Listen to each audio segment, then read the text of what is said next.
record. Am I recording? Let me just double check that, guys. Yeah, I am, yeah. Okay, you also learned about cooking methods and their effects on the nutritional composition of foods. And lastly, in the final part of the theory of this unit, you will focus on how the food groups are incorporated into your meal plan. And that's the exciting part. So you will understand the portion sizes to suggest and how these foods might be incorporated into meals. So it's very much the practical application of it. Okay, so we're going to apply the knowledge to the case study. So the aim of this chapter is to convey the process and the skills required to support you when you're analyzing and interpreting food groups, the client's fluid intake, the cooking methods that they employ in the client's diary. Students are not required to complete the analysis and recommendations for this case study here. But again, if you really want to get to grips with it, okay, this is my last time I'm going to enter anybody in now because it's very, that's it. Okay, yes, it's strongly recommended that you do the analysis. As I said, we'll do it at the lecture weekend, but if you can't join us, then it's strongly recommended that you practice it outside in your study hours because it is something you do need to get to grips with, ready for the next units coming up. Okay, so let's go through it.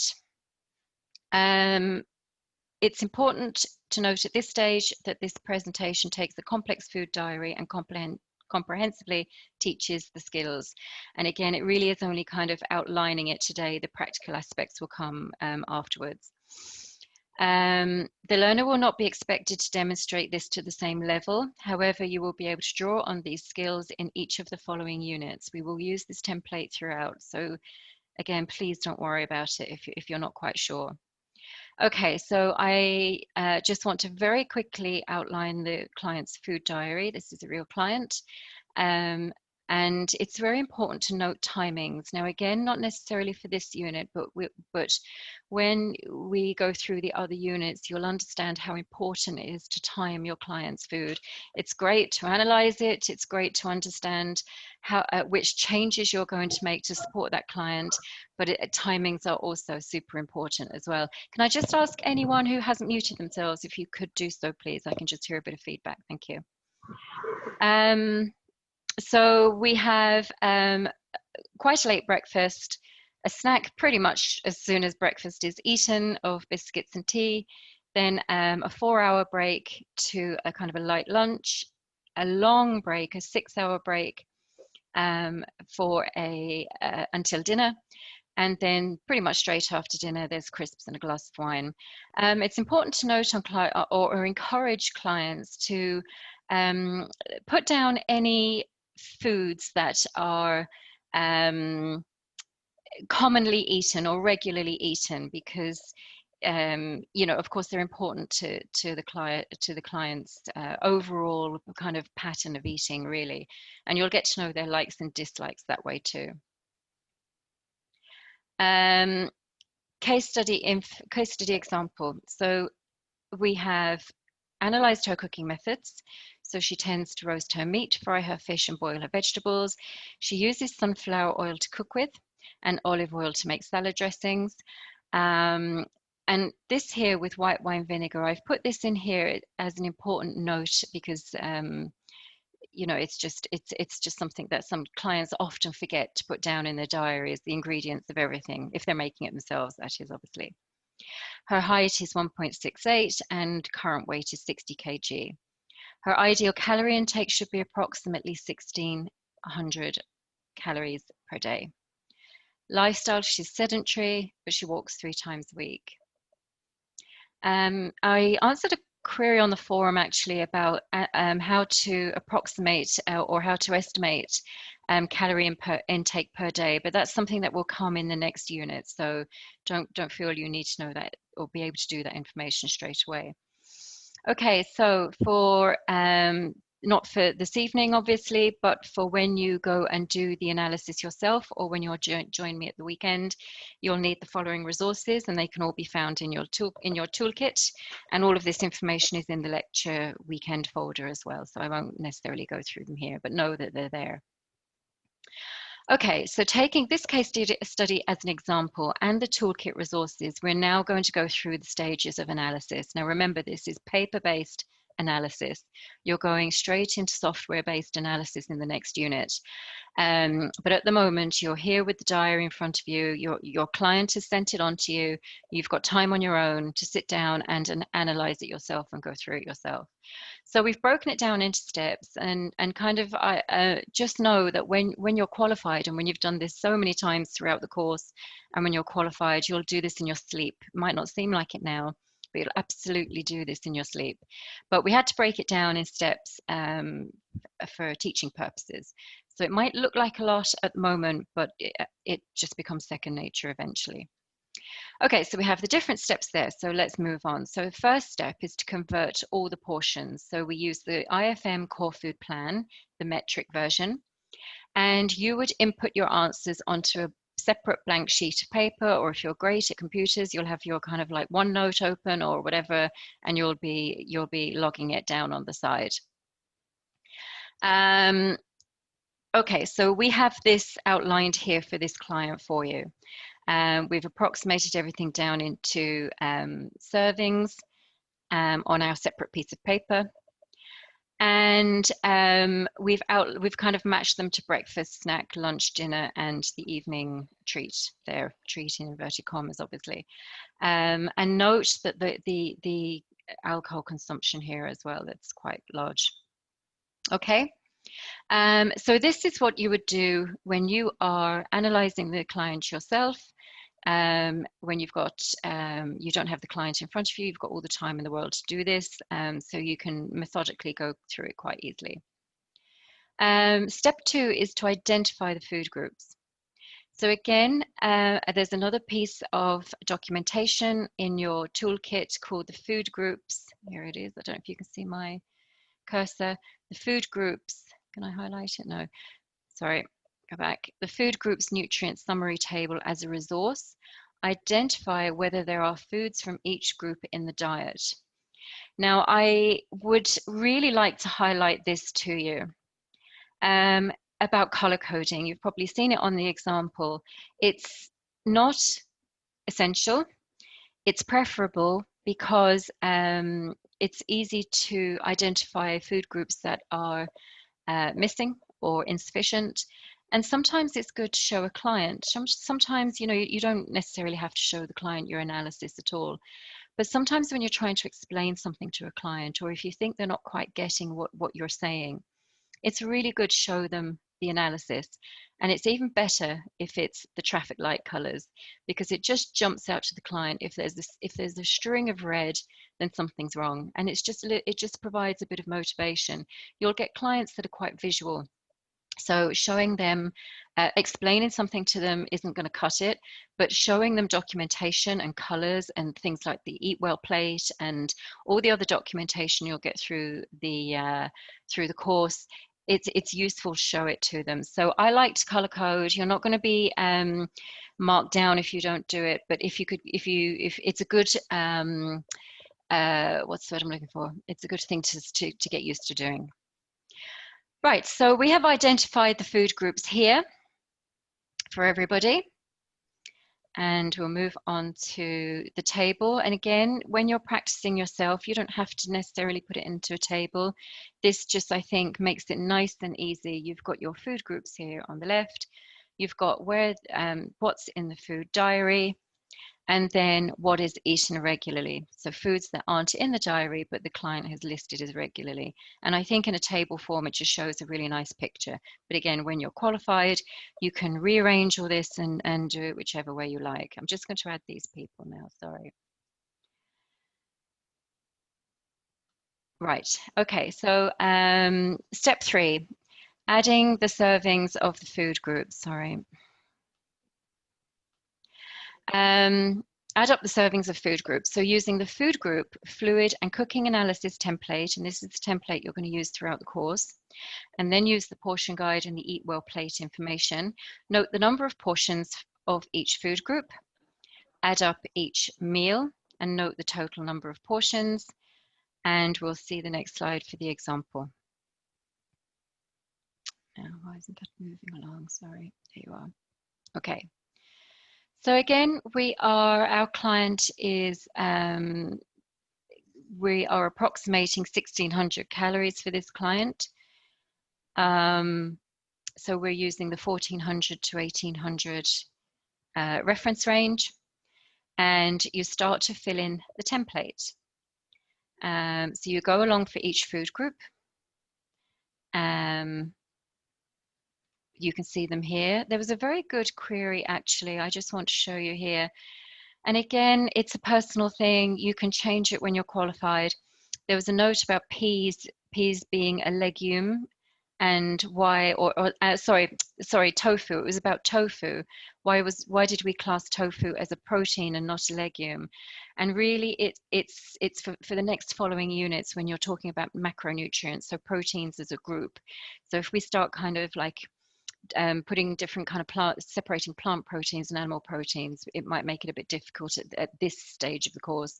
So they're all just grouped together here. Okay, so you go along with the food groups. You've got the dairies and the alternatives, fats and oils, and then we have different columns for the fluids. We have water and herbal or fruit teas. We have the other soft drinks, and also we have the column there for alcohol. So when you've got your client's diary in front of you, and once I think the longest part is actually identifying the portions and identifying the food groups. But you can once you pop them into here, it's quite a good step. It's quite easy. Okay, so step 4. Sorry, let's go back. Step 4: compare to the IFM recommendations. Okay. So be sure to use the metric plan. So assess, balance, compare daily portions versus the recommendations. Okay. So to find out whether the diet is balanced, compare the total daily portions to the IFM recommendations. To be balanced, it should include the recommended servings of each food group. You'll often see clients will rely on the same food groups. They probably, when they go shopping, they probably shop for the same foods every week. They probably cook the same meals every week, and then rely on the same food groups. So it's really interesting. I always find this the interesting part of the process. Okay, so you are identifying the servings of each food group here. So refer to the IFM daily recommendations on the template, remembering that the client requires 1600 calories a day. Compare the total number of food group portions to the IFM daily recommendations. And then you note what is insufficient or missing, what is sufficient, and what is excessive. Then you note those observations on the template. So here on the bottom row here. So for starchy veg, we have filled in missing. This client, so highlighted in pink, is the 1600 calories. We've highlighted that this calorie needs 1 portion of starchy veg per day, and that she didn't take anything in, so it is missing. For non-starchy veg, we would like her to have 8 to 10 portions per day for her calorie range. She took 4, which is great in her diary, but we have marked this as insufficient. It's obviously clearly not enough. So you just go along for each food group and marking where there is excessive, marking in yellow whether it's missing or insufficient, and then marking in green if the client is eating the optimum amount. So when you have gone along this bottom column here, and the colors jump out at you, or if you're not using colors, the words jump out at you. If you see something in red or the word excessive, those food groups need to be addressed as your priority. Now you could have, and it's not unusual to have a client with red all along. And obviously you're going to have you might spend a couple of sessions balancing that out with the client. But mostly there'd only be a handful of reds and a handful of yellows. But red is the absolute must to go to be addressed. Yellow obviously needs to change. When you see yellows, it's not the priority, but you have it in mind. And then with green, obviously, if you've got a green, then everything is okay. So this is a better example because there's lots of different totals here. So we have plenty of sufficients, which is good. We have, excuse me, a few missing and insufficients, which we would keep in the back of our mind, but our priorities are going to be the reds. So we want her to reduce her processed foods. We want her to reduce her unhealthy sources of fats and oils and balance. Maybe we'd be thinking about balancing omega-3, 6 here. And we'd be talking about the fluid intake as well. Okay. Then once that is done, you need to consider the variety within each food group. Is the client eating the same foods within the foods group? Is it a client that kind of really relies on chicken as a protein? Or is it somebody that doesn't really eat green veg? They rely on other types of vegetables. So within each group, we really need to encourage a client to broaden their horizons. Okay, so I've pretty much outlined that one there for you. I will go back and say one thing is sometimes it's very easy, maybe not at this end of the course, but at the other end of the course, when you've lots to think about, it's very easy to forget herbs, spices, and seaweeds. So, you know, when you're kind of going through the course, always keep that in the back of your mind. We'll talk about them again in Unit 7, but this is something that often gets forgotten. Okay, it's not a big thing, but it's just something that I often, we've just finished another cohort and I often think it's something that students forget. Okay, so remember to think about food groups that may be listed under the foods or drinks consumed regularly. So don't just concentrate on the diary, concentrate on the foods that the client often uses as well. Okay, so let's assess a variety for this client. So we'll go here. Fruit, there's no variety really. It's missing. The non-starchy veg, there isn't great variety here. Grains, there's some variety in that she is taking oats, rice, and wheat, but not really anything else. So you make a note of that as well as you go along. So here we have her protein sources aren't great, they could be improved. Yeah, and we go along here. This is something that, sorry, yes, insufficient. So back to the herbs, spices, and seaweeds, a real pet hate of mine when it's forgotten. Insufficient variety, no herbs or seaweeds at all. So that's something that you could consider. Step 6 is to assess the fluid intake. So be sure that you have assessed the client's fluid sources in steps 1 to 5 and filled in the template. Examine any antagonists to her fluid intake that may need to be changed. So example, caffeine, alcohol, carbonated drinks. And think about any changes that you might make. So fluids will always form part of your recommendations, or should always form part of your recommendations. So overall, the client doesn't drink enough fluids, and the fluids that she does drink aren't ideal. So coffee, milk, and tea contribute to her fluid intake. She consumes excessive amounts of alcohol with very little water, or very little water outlined on the client diary. Clients will always forget to put water down on their diary, so it's always something that you'll have to nudge them on. She consumes carbonated water and sodas, and she drinks tea without milk. So not ideal. So immediately there should be changes there that would jump out at you. Right, and cooking methods. So step 7, cooking methods. You review the client's food diary and note in row 10 the predominant cooking methods for each food group. And you do this by using the cooking methods information sheet. Now again, that's something that's new to you in this unit, and you will need the cooking methods information sheet in this unit. But as you go through the units, you'll be so used to cooking methods, you know, you might be able to you know, just reel it, you will in the end reel information off the top of your head, but just these documents are here to help you. So Starchy veg, non-starchy veg is boiled, grains are boiled and soaked, nuts and seeds are raw, meat is sauteed and roasted, so you're going to think about the effects on protein of those cooking methods. Same with fish and same with eggs. And processed meals, of course, we could consider that she's microwaving them or putting them in the oven at quite high temperatures. Okay, so I'm going to summarize steps 1 to 7.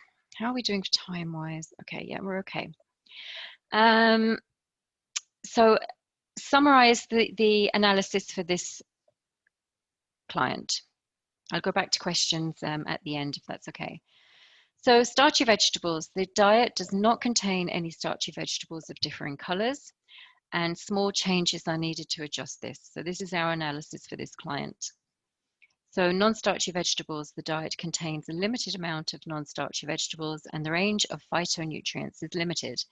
Vegetables as a whole are a priority to address. And we've also got to consider, while we are making recommendations about variety here, we've also got to think about cooking methods as well. So fruit, the diet doesn't contain any fruit. Grains, there is some variety in grains, oats, oats, wheat and rice, and focus on whole grain options because she's having refined options mainly at the moment. Plant protein, the diet doesn't contain any plant protein, so this is an area to focus on, obviously. Nuts and seeds, she has a very low intake of nuts and seeds, although she does eat them, so we could consider the variety here and increasing them in the diet. So these are all things that when you're sitting and you're analyzing the diet, this is the stage where you kind of throw everything at it, where everything is kind of gold standard, and then you kind of peel yourself back when you're talking to the client and see how far you're both willing to go. But at the moment, you're just throwing the kitchen sink at it and making sure you put everything down that comes to you. Okay, so animal protein. So the diet does include some variety of animal proteins, so chicken, ham, duck. Focus would be to expand the variety of poultry and game birds and reduce her reliance on processed meats. Fish, she will eat salmon. And the focus here from a variety point of view is to vary the sources, vary the oily fish sources even. So will she eat kind of mackerel, fresh, tinned, or sardines, or trout, or, you know, all of those kind of things, just so she's not relying on salmon. We'd also have the discussion about the possibility of being able to afford to buy wild salmon over farm salmon as well. Yes, so the focus is to vary the fish sources and opt for unprocessed and to steam it or bake it. Eggs, opt for a more healthy cooking method. So it's great that she's having an egg, but we'd like her to probably poach it instead, or that's what I would recommend anyway.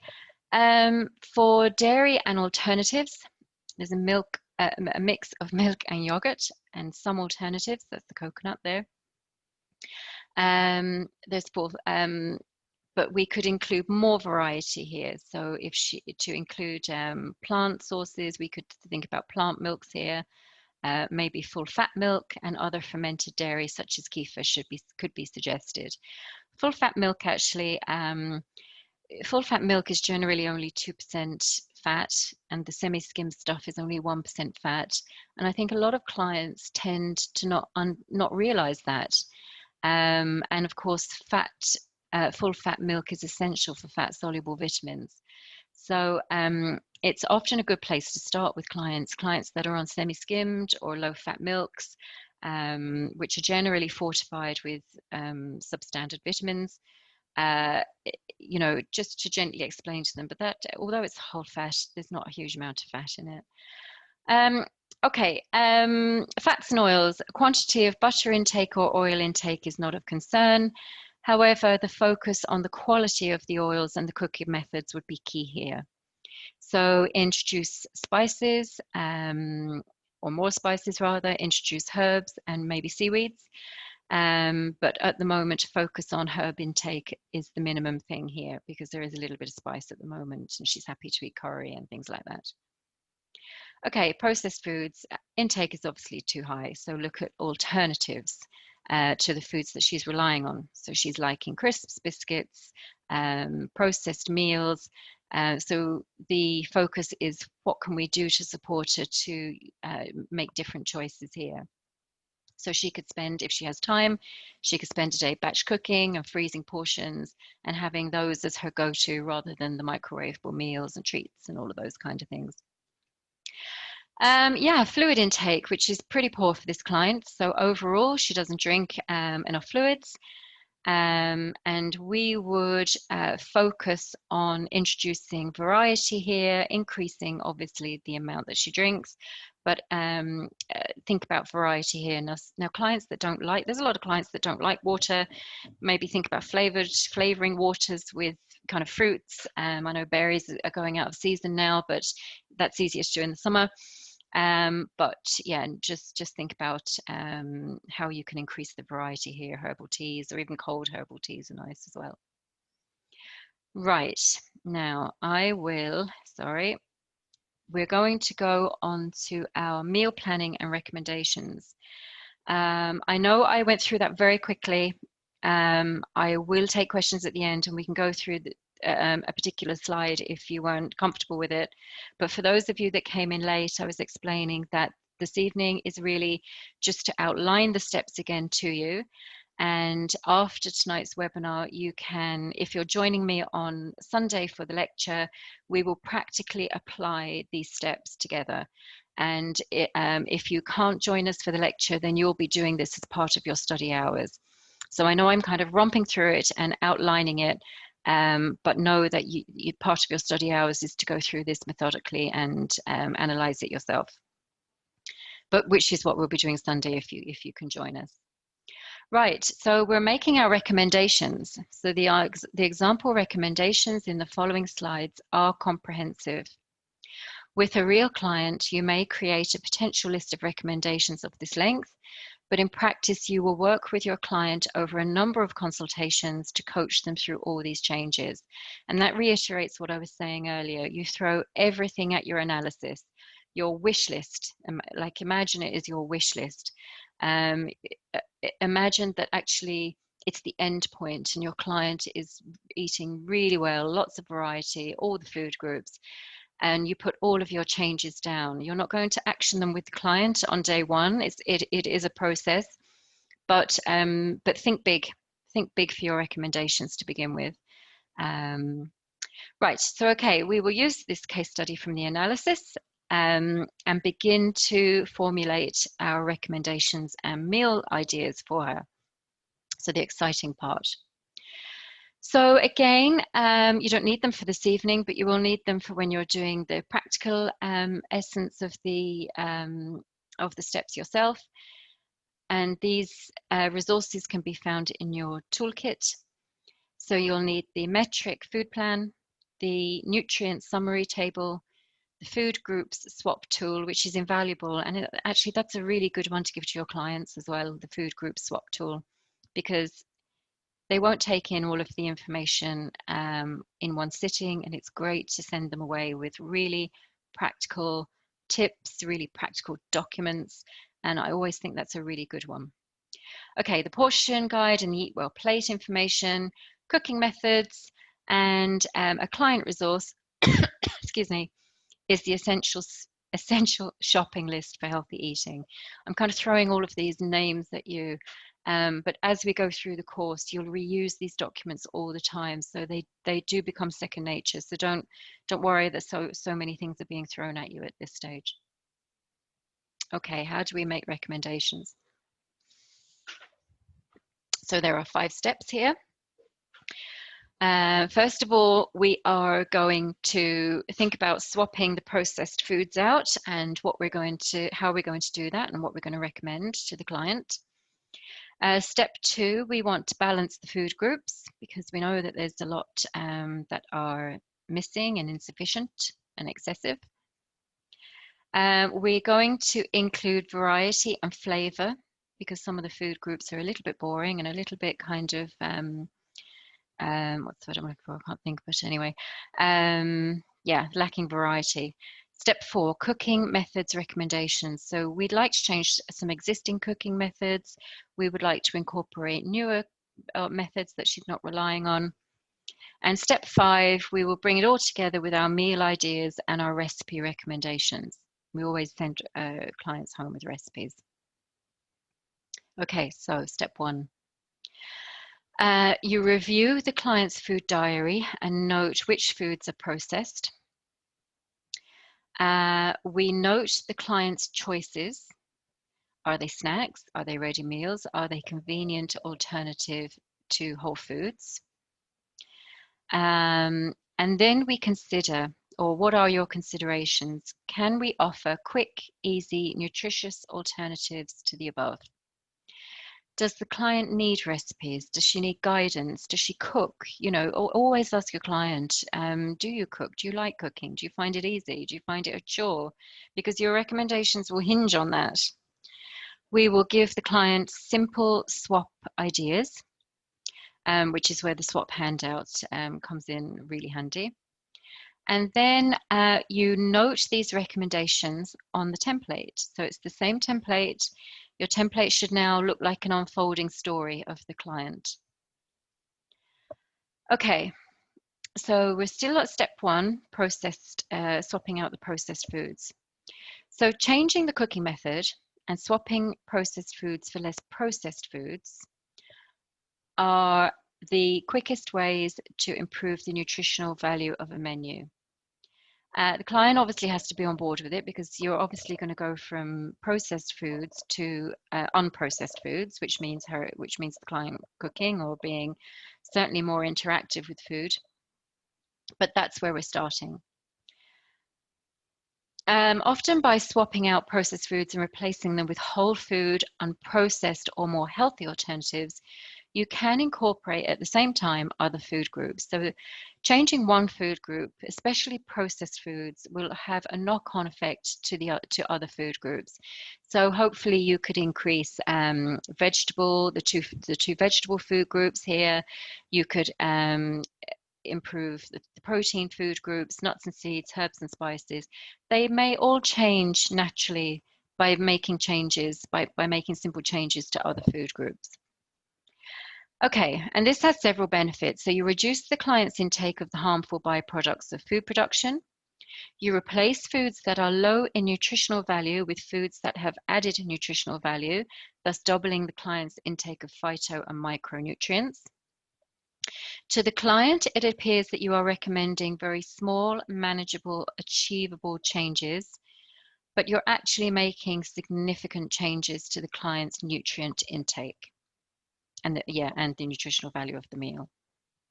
So to the client, it may look like very small changes, but you will understand that it has a much bigger impact.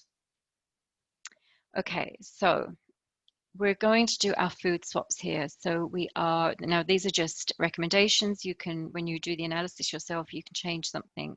You can make your own recommendations and change things. So the underlined foods are the foods that appear on the diary. Okay, so she had white rice on the day. So we would consider, this is refined white rice now. So we would consider whole grains, certainly, or basmati rice, or even swapping it for quinoa instead, or something else, a different grain altogether. She likes biscuits, so we could consider, if she wants to continue with something sweet, a homemade flapjack or a homemade protein ball or something like that. Or if she wants to go savory, then an oat cake topped with some kind of protein sauce would be great. Her fizzy drink, then this is where we think about, remember this client doesn't particularly like still water, so we could swap it for water with a dash of fruit juice concentrate, which is an ideal, but it is a compromise. Ideally, we'd love her to just drink plain old good water, but look, there's lots of alternatives there. Okay, so this is kind of what you're working off, really. So on the left, you have what she's eating already. On the right, you have healthier alternatives. And obviously, when you have your list completed on the right-hand side, that's really going to form your recipe ideas and your meal ideas and recommendations for the client. So it kind of unfolds itself. And again, these are just more examples of it. Coffee, this alternatives to coffee, I always find quite challenging. Dandelion coffee, chicory coffee, all of those kind of things are there. I personally find them difficult to drink, but some clients are happy to go with it. But you know, maybe even just consider from a caffeine point of view, decaffeinated. It's not gold standard, but it could be a stepping stone from the client changing from regular coffee consumption rather to something something different. Okay. So here we go. So you have your list of potential swaps. So all of those foods on the right-hand side that you would like to recommend and add to the template.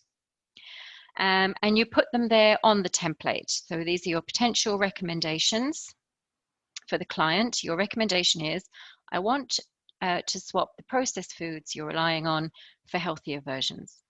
And that's my recommendation to the client. And to do that, we have some ideas here on the right-hand side.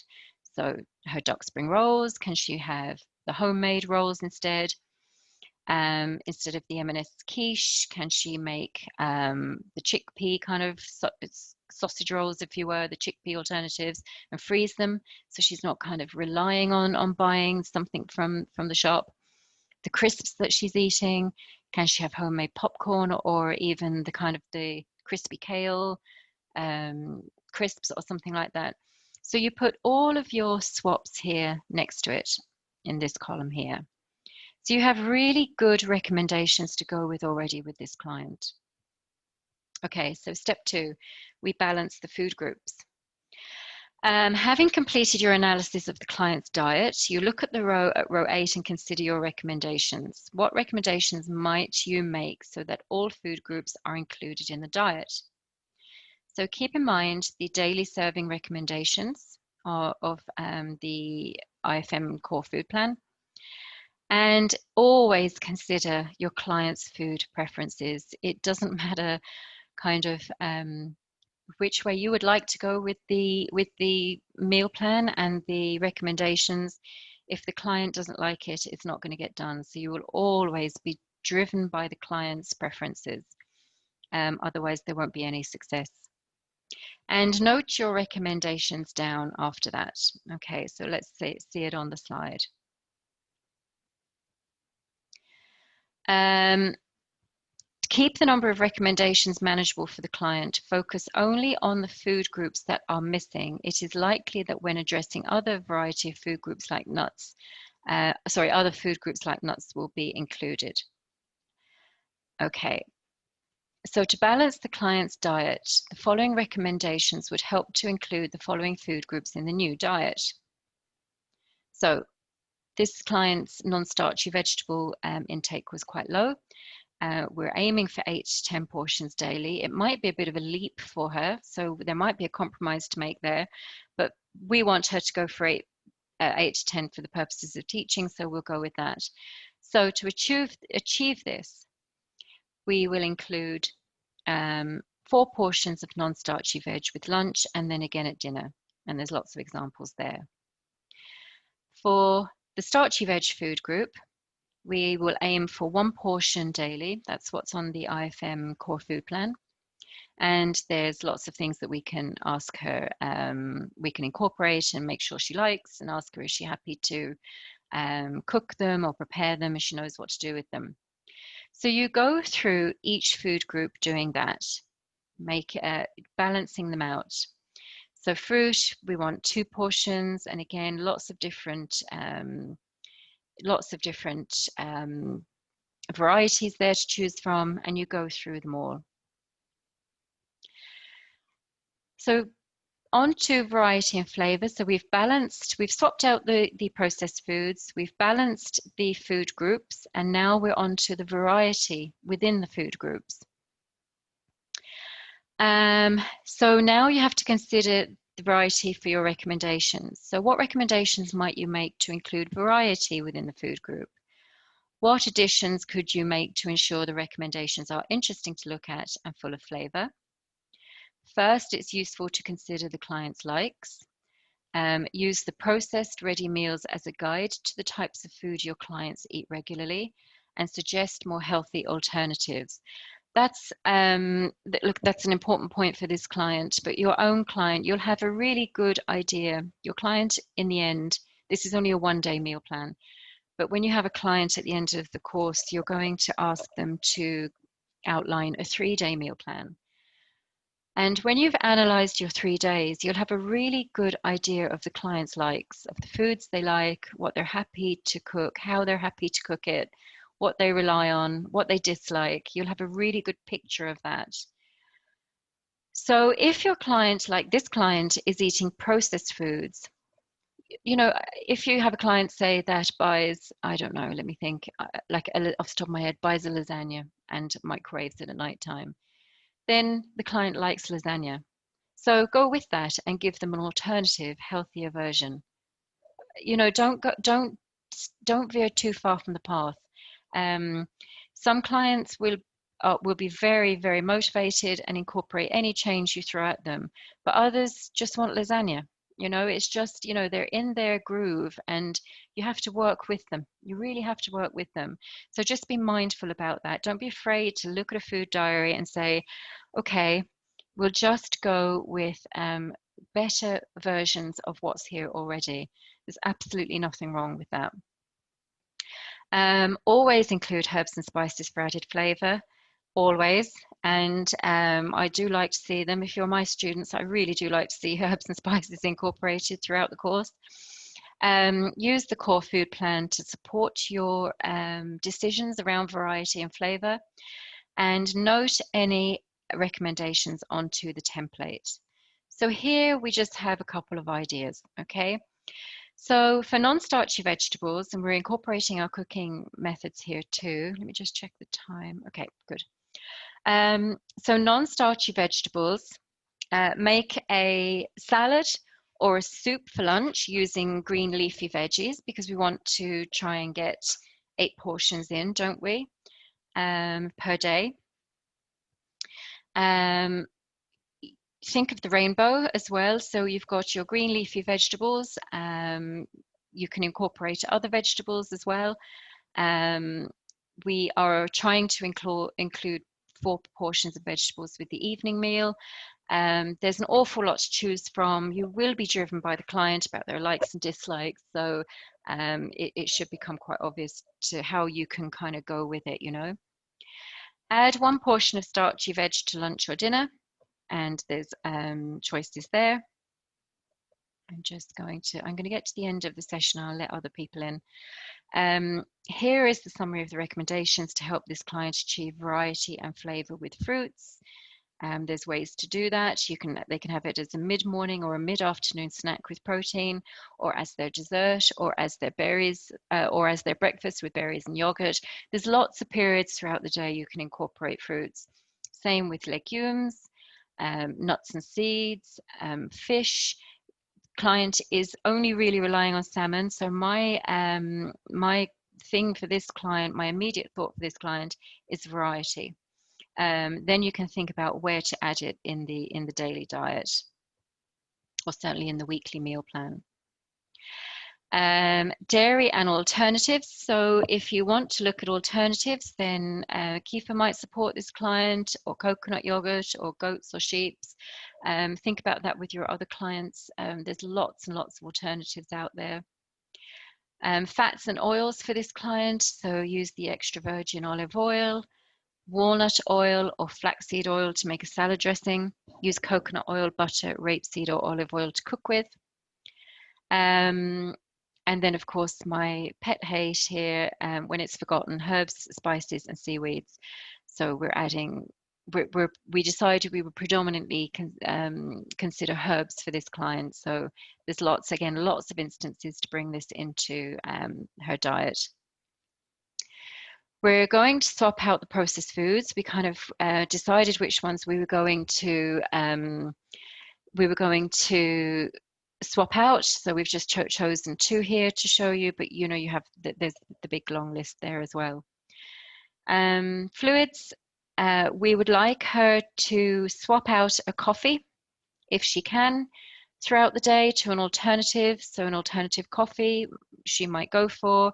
If not, she might go for an alternative tea, a herbal tea or a green tea, or even to help her with her fluid levels, her water levels rather, hot water and lemon. There's again lots of options there, or even the infused water. If she has water and puts a few berries or cucumber slices in it or something, you can get those nice bottles now that kind of house the fruit separately. Right, cooking methods. Just before I go into cooking methods, I will just see, admit Hazel. So going on to cooking methods, so consider the effects of cooking in particular on fats, carbohydrates, proteins, micros, and phytos, and what cooking methods should be used when cooking certain groups and meals. Consider if any foods that you have identified in the food groupings and as part of your variety, consider if any of them can be eaten raw, and why are they best eaten raw, and whereabouts in the meal plan are you going to incorporate them, and don't forget recipes as well here. So consider what changes you might suggest to improve the nutrient composition of the diet. This is all about cooking methods here now. So rather than kind of boiling vegetables, we want her to do something else here to improve the nutrient composition, don't we? So we might think about quickly steaming, blanching, stir frying, as opposed to boiling. And then that should improve the nutrient profile for her. Use the cooking methods tool here, and like I said, in a few units time, all this information will just be in there. You won't necessarily need to refer to all these documents all the time, but use the tool for now. And you will need to, sorry, why isn't my slide moving? You will need to input it onto your template.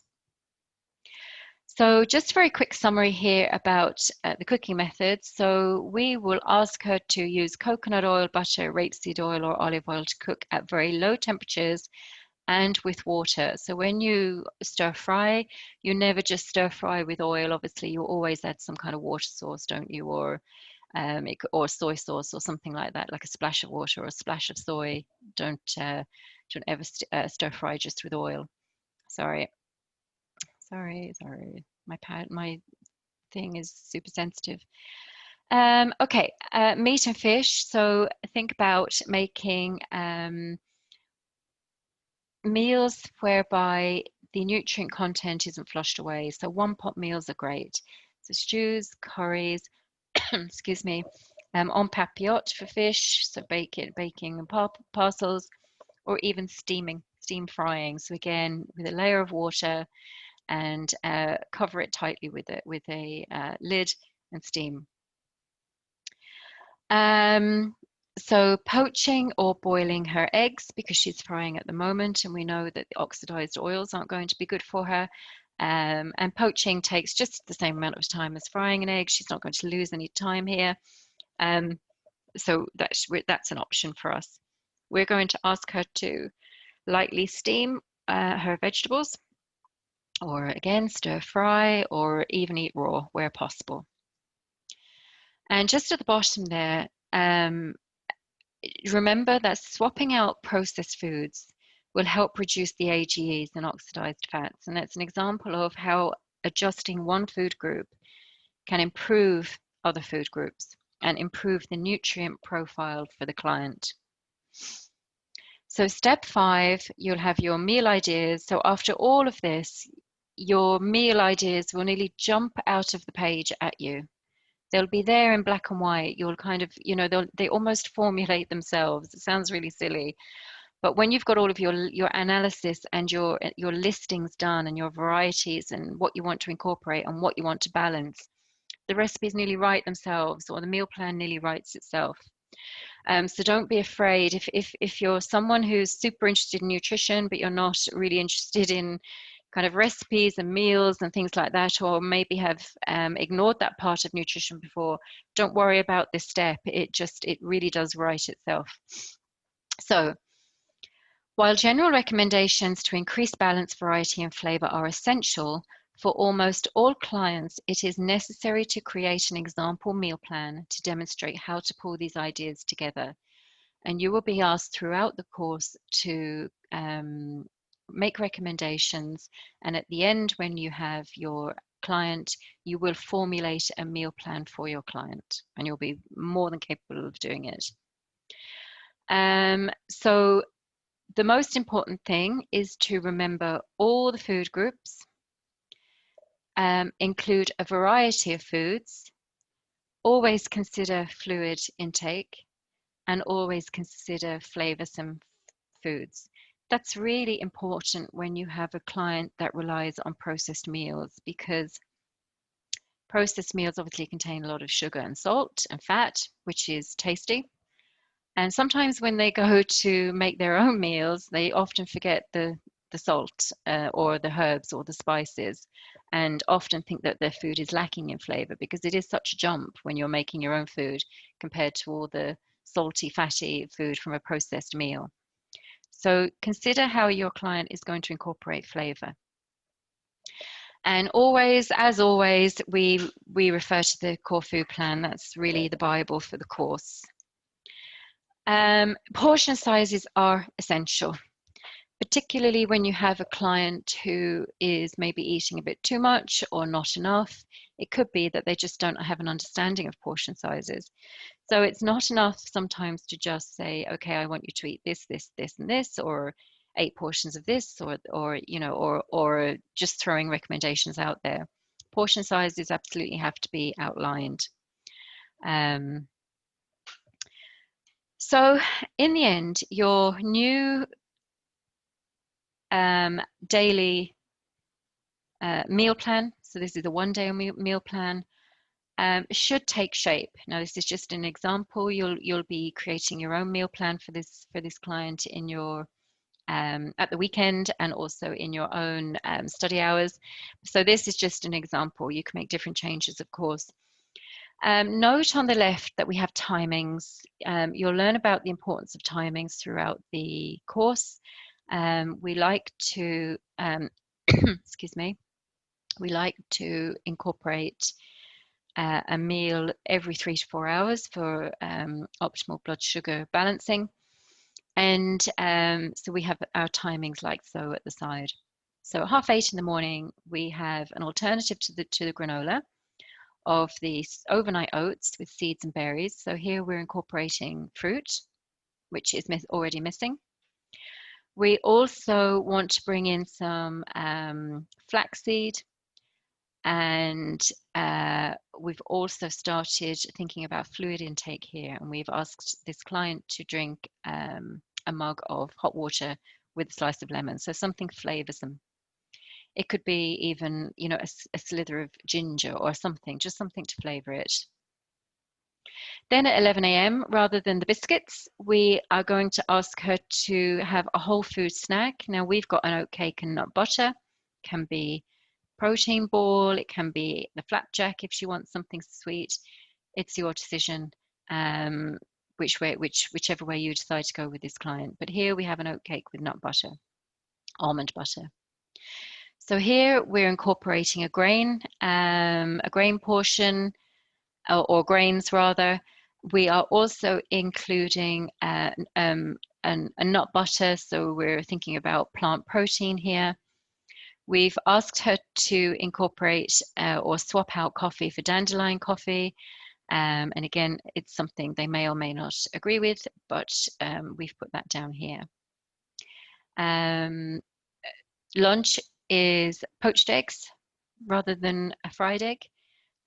We are changing the cooking methods of the salmon, and we're poaching that, and we're having a little bit of a lentil salad. So we're incorporating lots of lovely vegetables there. So we're aiming for 4 non-starchy veg in lunch and 4 non-starchy veg at dinner time. Sorry, my voice is going. I was talking all day today. And at 5 p.m., our other snack is are a few crudités and some hummus. So again, plant protein source, which has previously been missing, very low anyway. Veg. Okay, so 2 celery sticks spread with hummus. Now that could be anything else. It could be nut butter, cream cheese, whatever. We're allowing her a glass of fizzy water rather than the fizzy soda. But we'd like to flavor it with something. So cucumber and mint in this instance, but again, it can be anything. And at 8 p.m., we have duck or prawns with noodles. So we have a little recipe there for her as well, but you can see where we're trying to incorporate the vegetables that we identified as insufficient. And we also have there for a bit of flavor some seaweed flakes, a bit of sesame oil, and we have asked her to use boiled brown rice, boiled whole grain rice, that would be, rather than the white rice that she is relying on. So I am aware that I have gone through that very quickly because, yeah, it's 8 o'clock, perfect. I only had an hour to get through that because I want to go through the assessment and I do want to leave time for questions at the end. I have gone through it very quickly. It's just to really outline the steps to you because we're going to practically employ them outside of this webinar, as in you will either do it yourself at home or you'll do it with me at the weekend. But I'm very conscious that people might just want the bare bones of the information of the analysis and of the assessment. So I'm going to go through the assessment now. And if you want to jump off the call after that, then do feel free. But if you have questions, then stay on and ask me, and I'll do my best to get through before the call cuts off at 9 o'clock. But I want to go through the assessment with those who haven't had a chance to look at it yet, or are maybe not sure about 1 or 2 things, because webinars are kind of the time to discuss assessments. I have included this document here for you, for this client, to help you with the assessment. You can assume a 1400 to 1800 calorie requirement. This is the client in the assessment now. This client is different to the one I've just done.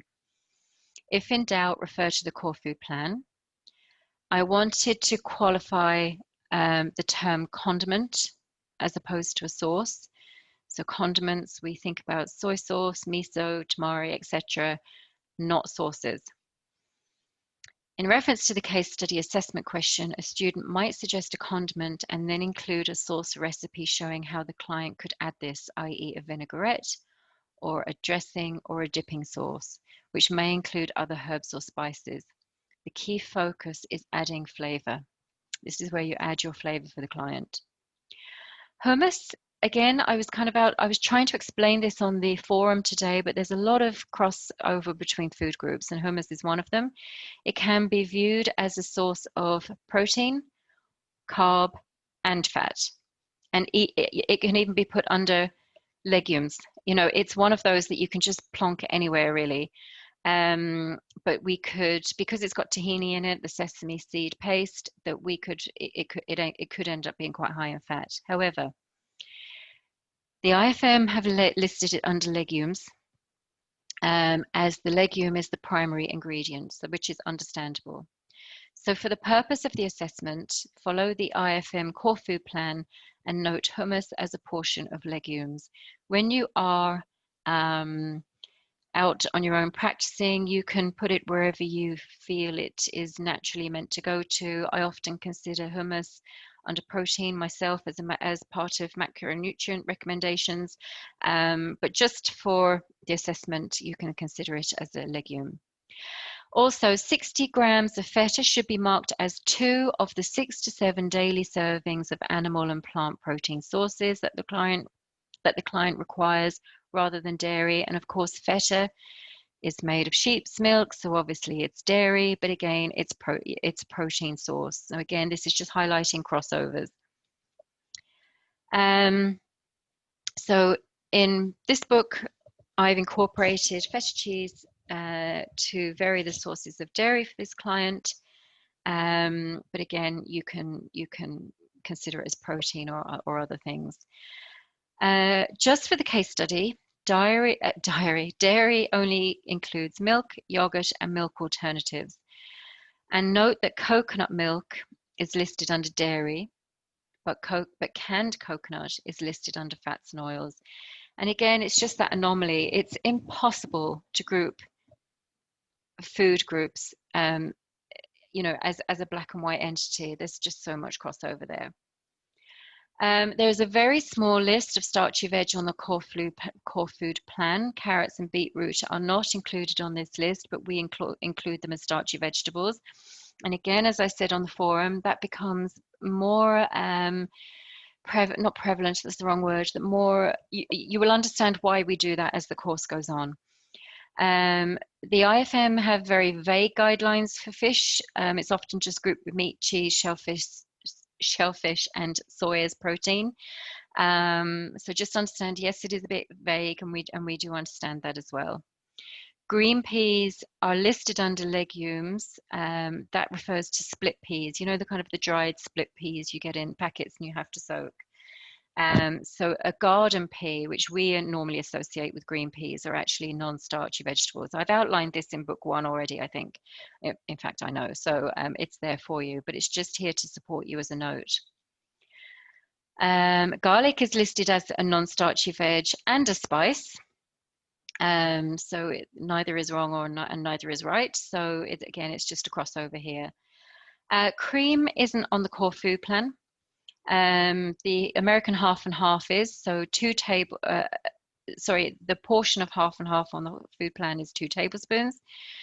So I advise you that a serving of cream is a tablespoon. Okay, so therefore 2 tablespoons of cream is 2/3 of a serving, but you can round it up to 3/4. It's just that thing where cream, you know, in different countries, you just have different terms for things. Yogurt, round servings to the nearest quarter. So consider this client's serving of yogurt to be 3/4. And in the last section of the assessment, include, actually, I think I might have changed part F. Sorry, that might need updating, but we'll check that now. Include the numerical values for portion sizes. This is key. So for example, 50 grams or 2 tablespoons. So note that 2 tablespoons is, sorry, that is 1 word in your word count. We're very strict on word count. So sorry, that was the last slide. Let me highlight that again. Yeah,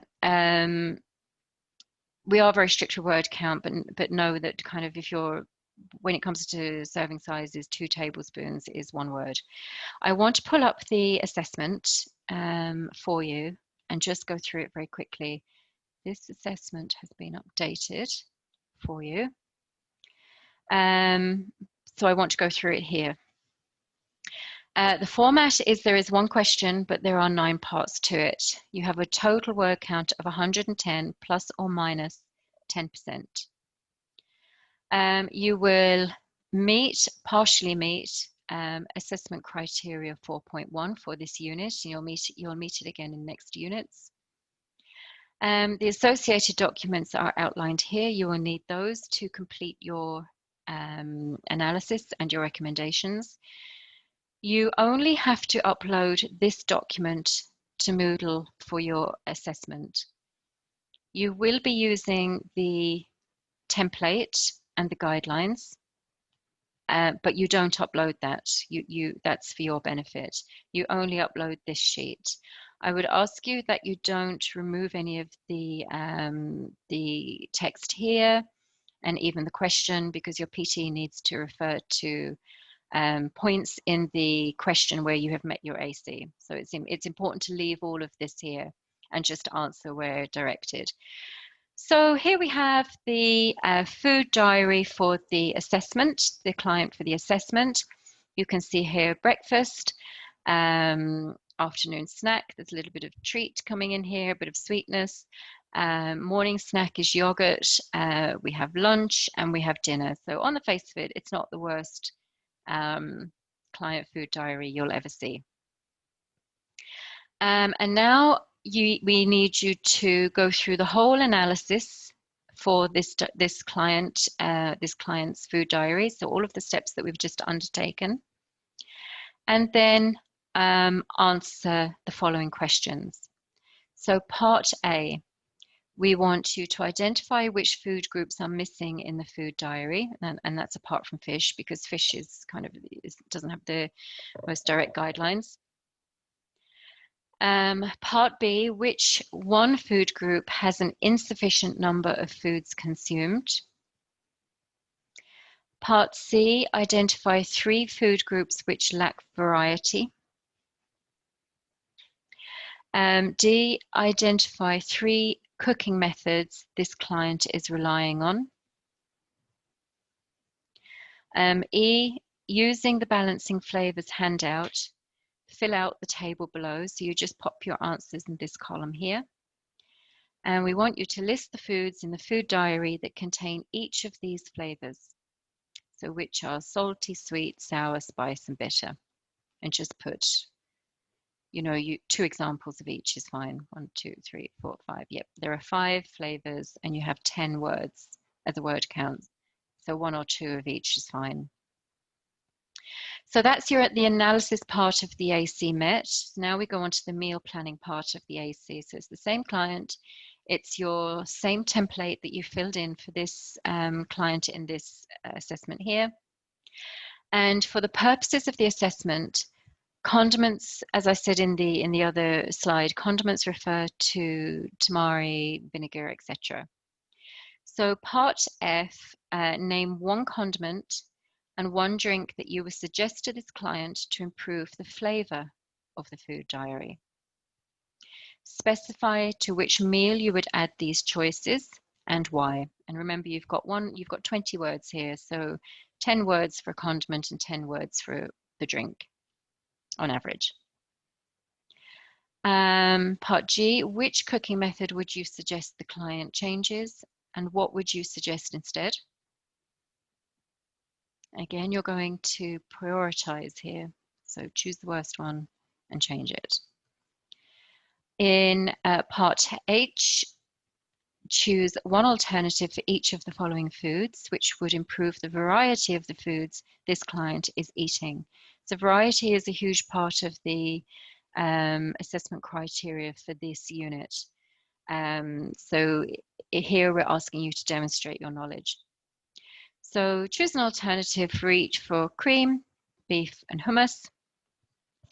And do it with variety in mind and just give 1 example of each. And for the last part, we want you to fill in the table below. So just fill in the boxes. To include foods to increase the missing or insufficient groups in your answers to A and B above. So A and B, remember, you've identified 2 food groups that are missing. And you've also identified the food group that has the insufficient number of foods consumed. So using those groups, sorry, I'm going down here. My mouse pad is not playing well. Okay, so using those answers from A and B, we want you to choose 2 foods from each of the groups in answer A and 4 foods from the group in answer B. So you put your foods here in this column, the food group that it belongs to, portion size, which is key, the meal that you want to add it to, and if you're replacing a food, then just pop the food that you're replacing in this column. That mightn't be pertinent to all of your answers for this column, because you might be adding a food that you're not replacing necessarily, you're adding. But it's key that you follow the groups that you've identified above in questions A and B. So hopefully you've all had a look at this assessment. If I can answer any questions for you now, I can. If I mute everyone, it's probably all going to be a bit. Are you able to unmute yourselves, guys, or is that switched off? Would somebody just try for me? Hello, hello, hello. Hi, that's great. I can hear you. Perfect. So before I get rid of the assessment, I'm quite happy to take questions on the assessment now. If anybody has any questions, I'll do my best to answer you.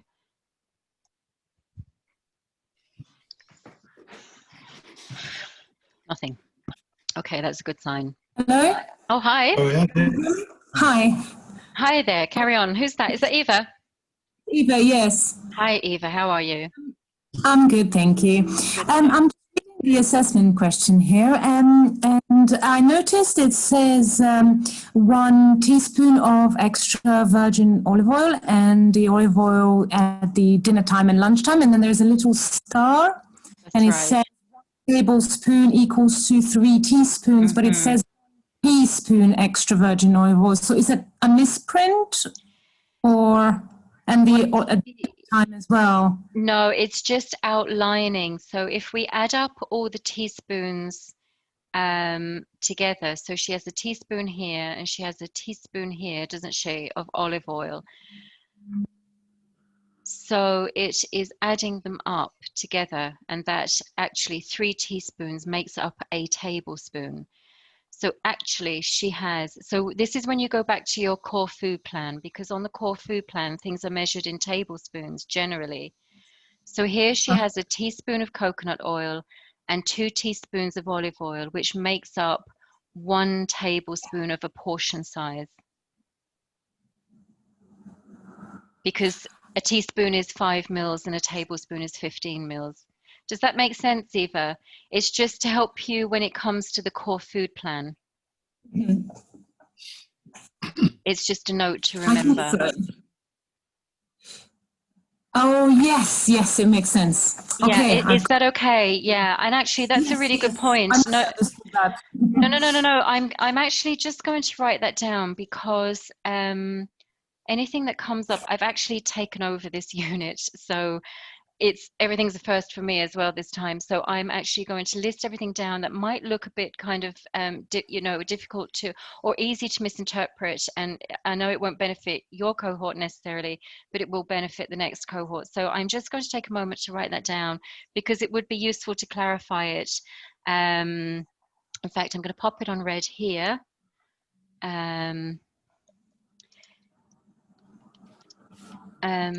Sorry.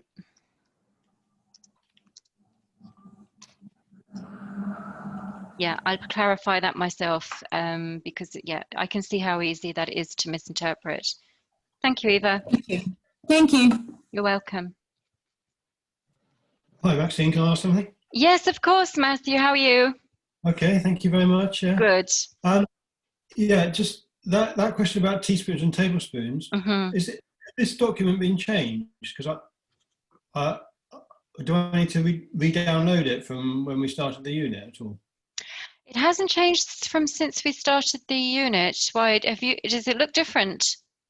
Well, it's just that in my mind, I had this question about the teaspoon and tablespoon because I thought that it was different on the actual document that I downloaded. I might have just been reading it wrong, and that's quite possible because I've got a site environment. So, yeah. The other question I had was, do you want just I'm a bit of a pedant. That's Do you okay. want the answers in this assessment to be inserted into the text of the question, or do you want them separately, which would be my preference, for example, for word count and stuff? That would be I easy. I would, seeing as that you have, I understand where you're coming from, and yet my preference is generally to kind of throw everything at the end and write all the answers at the end as well. But because you have tables in between, I'm just thinking of from a PT point of view, it'll be much easier if you can do it sequentially. So pop your answer in here and here and here, and Okay, then fill the table in. But I totally get where you're coming from because that was me as that's in right. college as well. It's kind of the way I work. But yeah, I'm just thinking, and if it was me, I'd let you off, but I've got to consider the other PTs. And I could see actually that kind of, yeah, it would just be good if it was just kind of sequential, if that's okay. Sorry to burst the bubble there, Matthew. Is there any way we need to highlight that it's the answer, not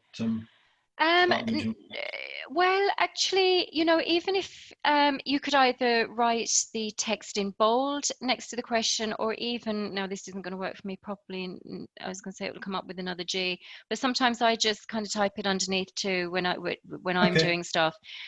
Once there's some kind of distinction, Matthew, it's fine. It's just we have had cases in the past where it's kind of written straight here, and it's very hard to distinguish. But yeah, once there is some distinction, we'd be very happy. Okay, thank you. Thank you, and thanks for asking the questions. Thank you. You're welcome. Can I help anyone else with the assessment before Yeah, perfect. Maxine, hi, this is Lynn. Hi, I just Lynn. wanted to ask a question about, because there are various references throughout the slides and also in this about kind of what kind of calorie count the client is pitching for. So when we're being asked to suggest changes here, just looking at this from a basic perspective, some of the things that you could suggest are clearly more calorific than others. So are we expected to kind of roughly calculate the calorie count of the meal plan that we're putting together in order to make sure we fit within that calorie count? Because I didn't think we were quite there yet in terms of expertise. Yeah, that's a good point, actually. And no, you don't have to go through every single thing and calorie count it to the nth degree, because calorie counting is going to start coming. You're going to be able to pinpoint calories when you use nutritics, which is coming up.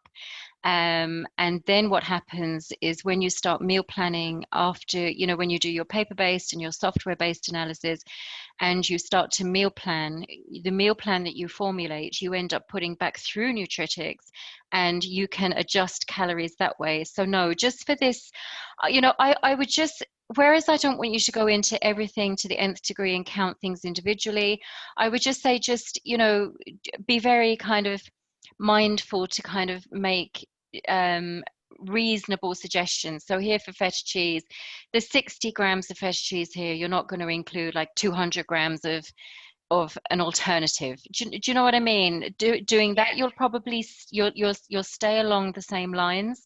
But yeah, that's a good question, actually. So I'm glad I could highlight it here, and I'll try to remember to do it at the weekend as well. But no, we don't expect you to kind of have to kind of know the full calorie count. It's just a general aim. Does that help, Okay. Lynn? Yeah, that's very helpful. Thank you. Perfect. Hi, Maxine. Hello. Hi, Sarah. How are you? I'm I fine, can't thank hear you very well. Are you near the thing, or? I am. Oh, Can you hear? perfect. I can hear you better. Okay. Maybe I'll turn this off. Maybe that helps. I was just going to ask, and I'm sorry if I've misunderstood or missed That's something. okay. That's okay. It's about the serving sizes. I'm a bit concerned of actually where to get them and calculate them against what it's got here for the person's client For meal this, plan. Is there a list of every food item and what serving size should be, or?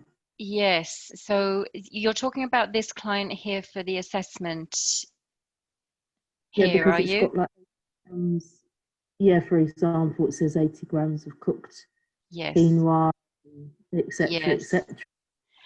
So you're going to go to your, hang on, where is my copy? I've got a million things open down here.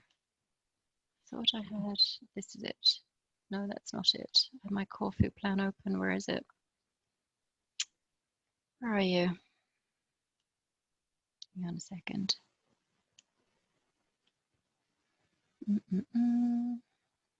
Bear with me. I thought I had it open. Ready to go.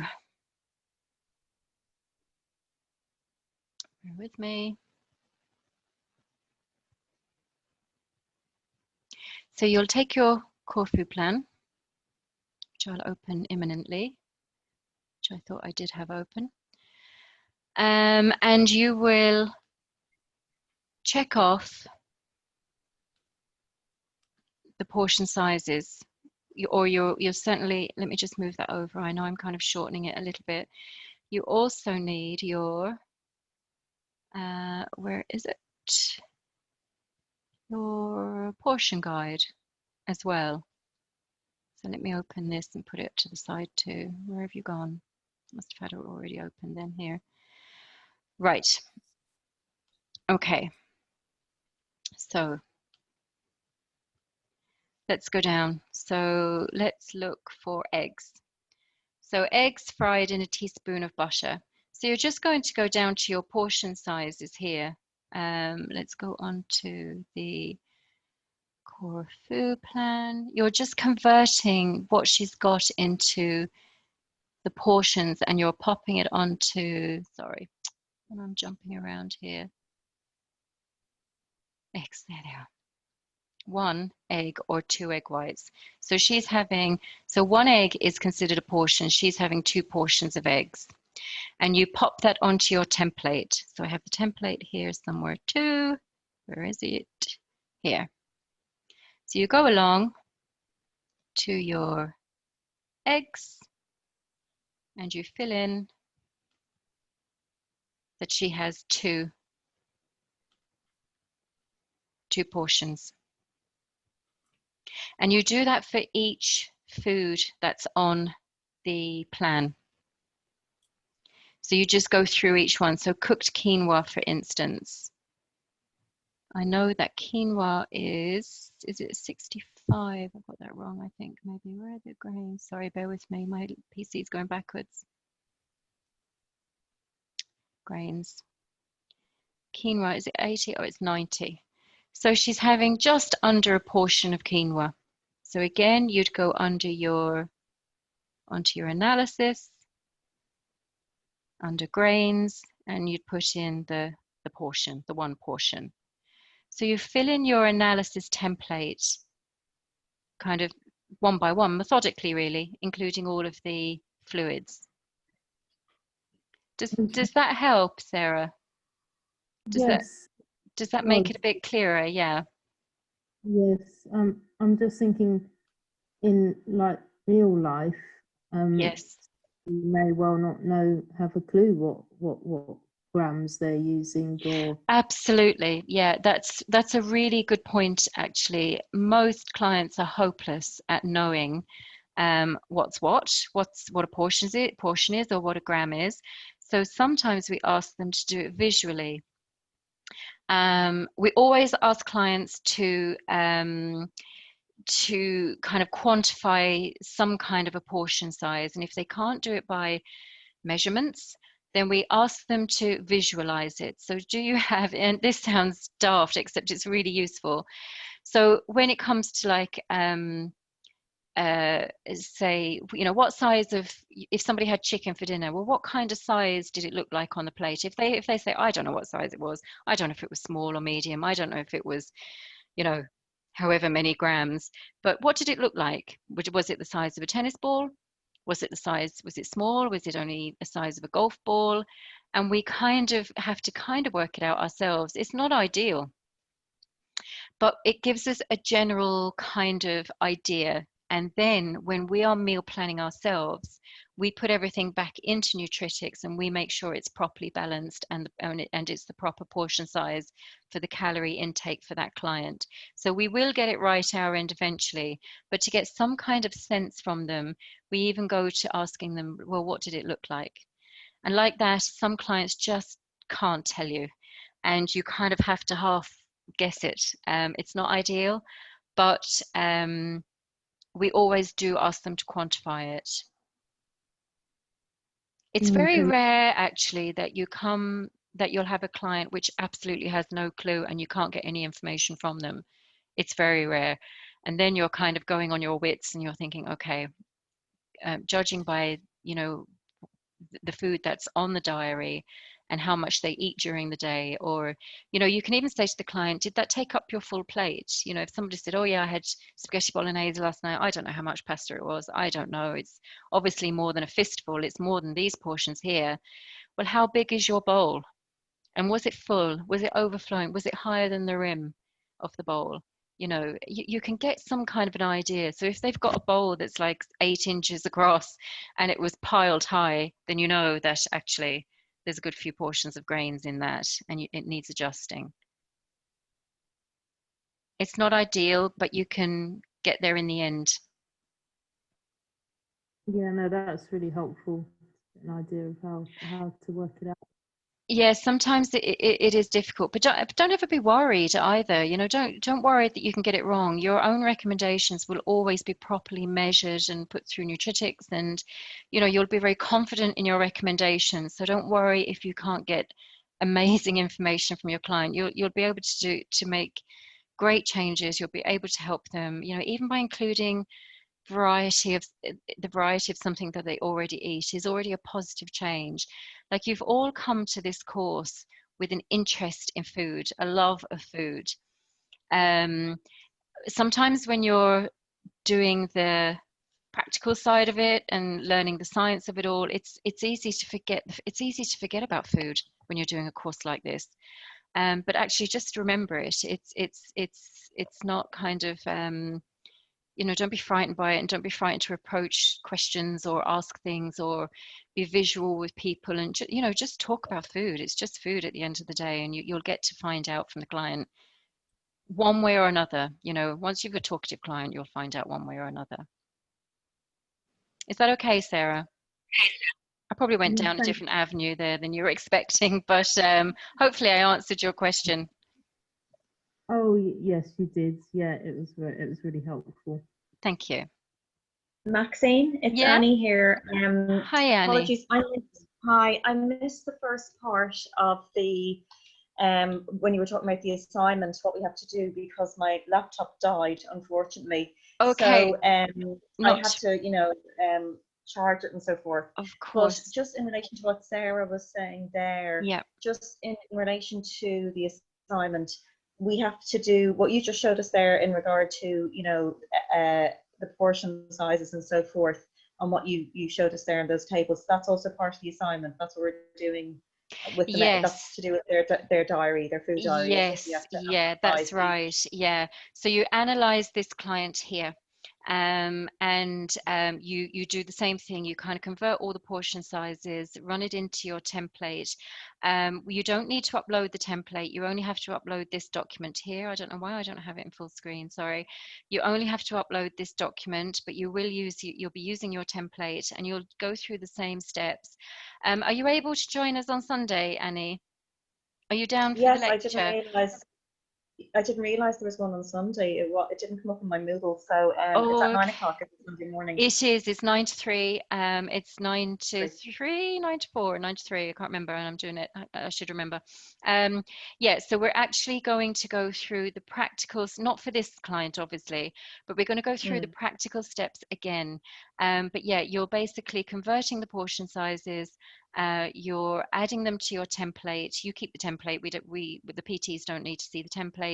You're just doing your analysis, and then you're answering the questions off of your template, essentially. But yeah, I just think it'll be good if you can on Sunday join us. If anyone can join us Sunday, do, because we'll be going through the steps of doing that. And again, like, you know, I did race through it this evening, and you've probably been through the book a couple of times yourselves, and it might seem very, you know, laborious or overwhelming, but it just is second nature in the end. You'll fill in that template by the end of the course in a flash. You won't know yourselves, but it's good to kind of keep doing it. And even after this unit, you know, write down your own meal plan one day, your own diary one day rather, and throw it into your template, or grab someone from work or family and get them to write down their day and fill in the template for them, give it to them and see their reaction. You know, start implementing what you're learning as you're going along, and it'll make you a much better practitioner at the end of it, you know. Okay, thanks, Maxine. Thanks. Hi, Maxine. This is Joy. Hi, Joy. How How are are you? you? I'm good, thank you. And thank Good. you for showing us the full diary for the day. It's really helpful because I was You're welcome. wondering how to implement it. I just wondering, I know that you're going to run through this in detail at the Yes. weekend, but would that be possible for you to run through it really quickly for the, the way you showed us by the raw, and if you don't mind, show us like variety in food groups, inclines food dairy, like what we going to fill in that role, let's say. Yes. So are So, you asking me to do that now, Joy, or at the weekend? Did you say? yeah, I just wonder if you can just tell us what to do it now. If you can, if you can't, we can do it over the Yeah. weekend. No. That's fine. I can go through the Just one, PowerPoint. like one example per role, that would be really helpful. Yeah. Yeah. So okay. So let's go through.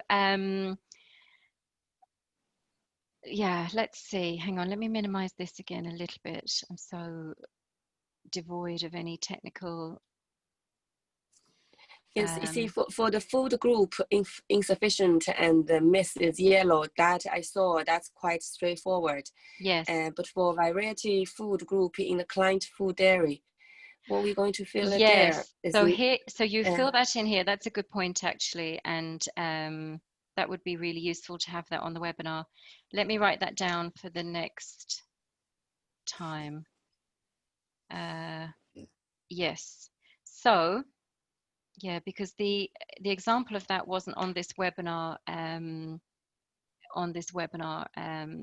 PowerPoint, was it?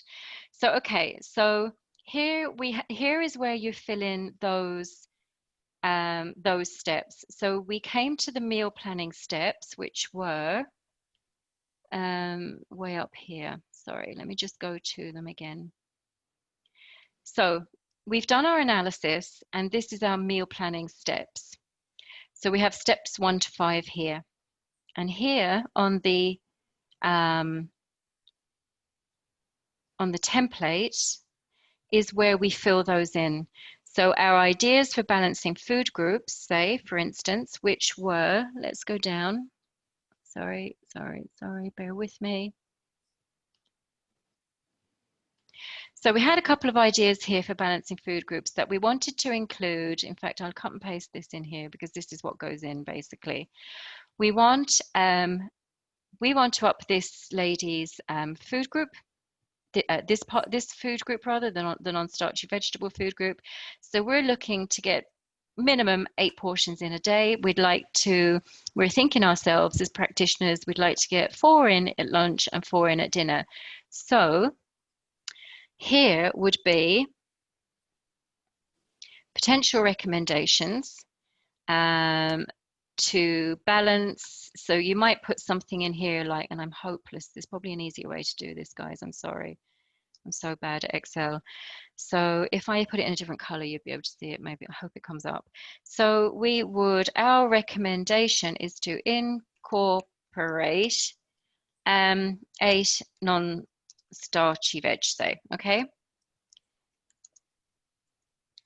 So then we would go along to where we would do that. So balancing the food groups, and we would put a column that says non-starchy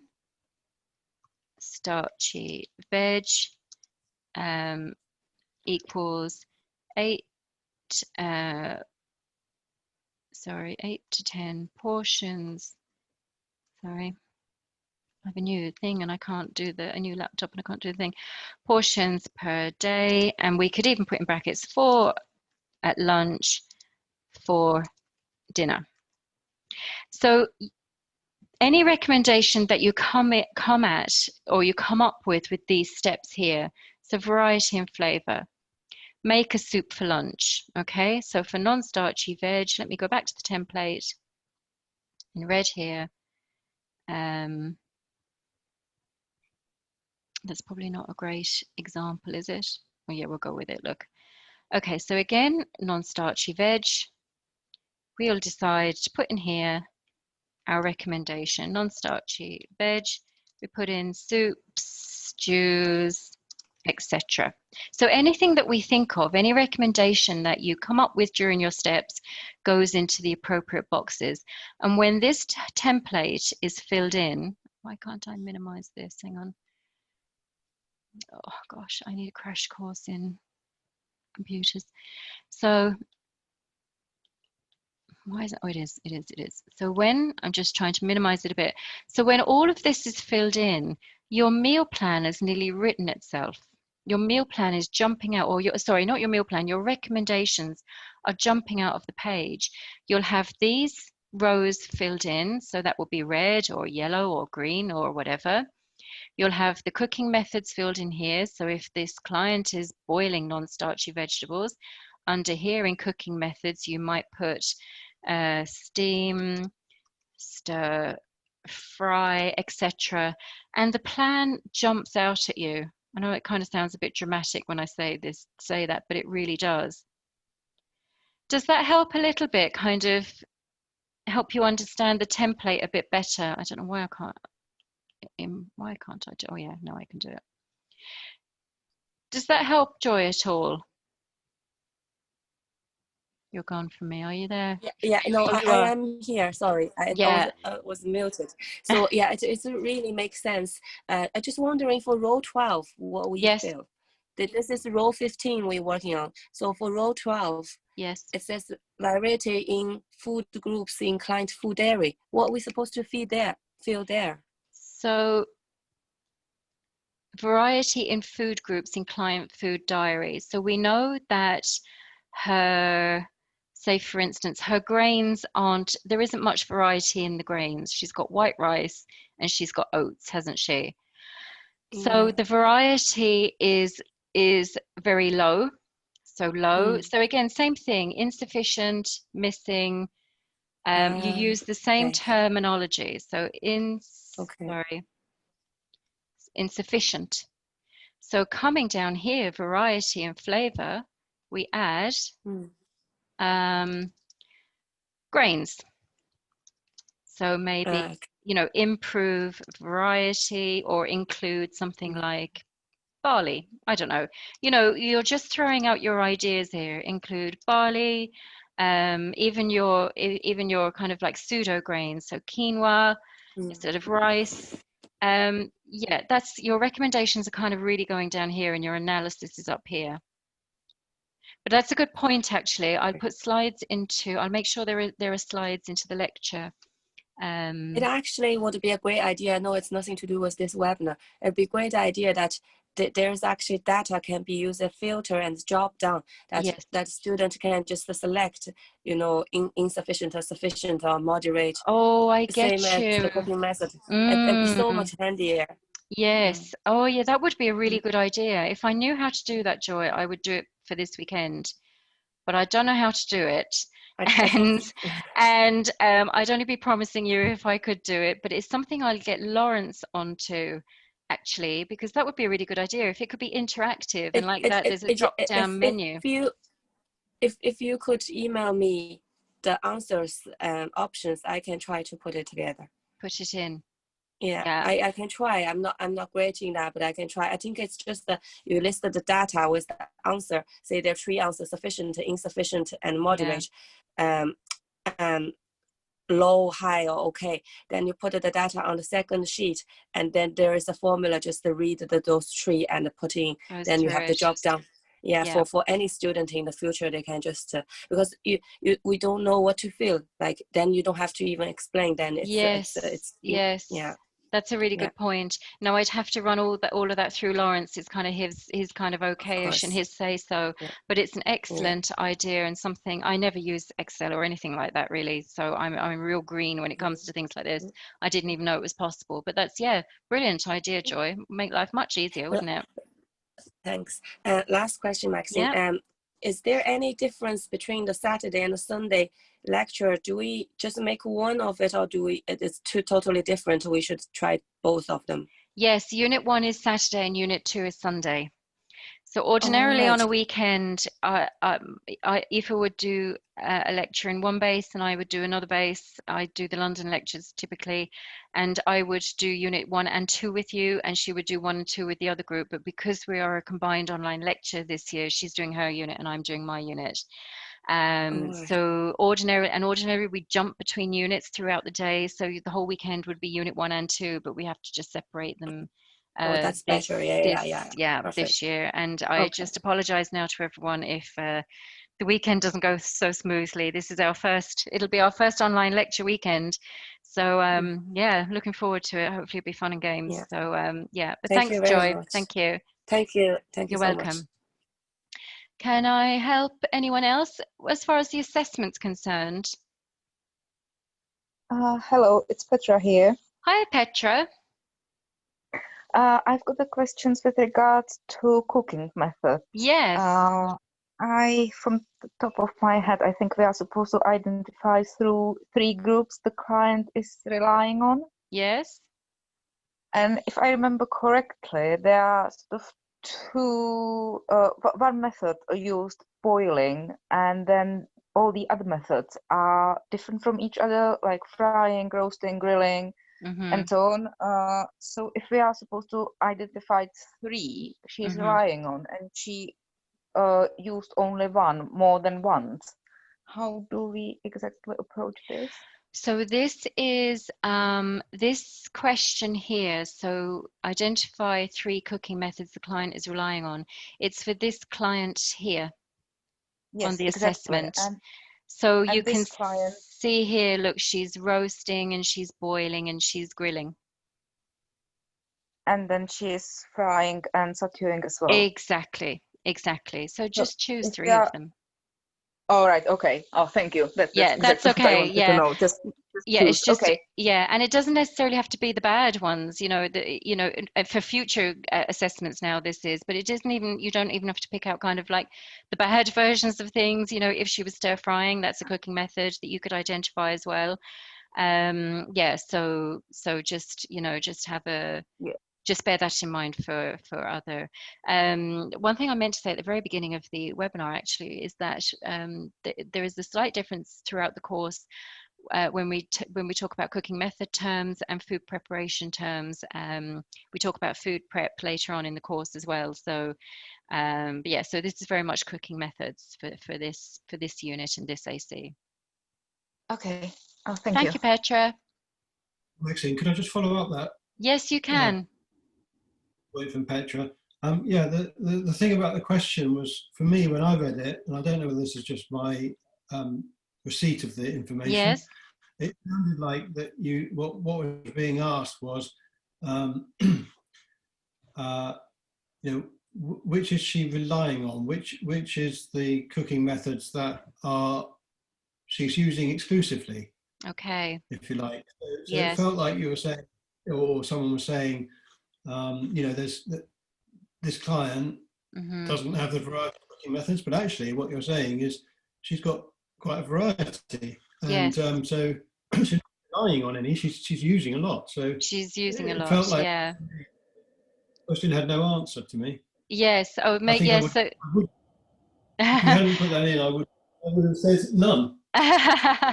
No, yes, I understand you actually, and I can understand how it would be interpreted differently. I suppose maybe it would be better asked which cooking methods she is employing rather than relying on. Yeah, it's just a trick of the wording, I think. Yeah, but maybe we can change that for the next group.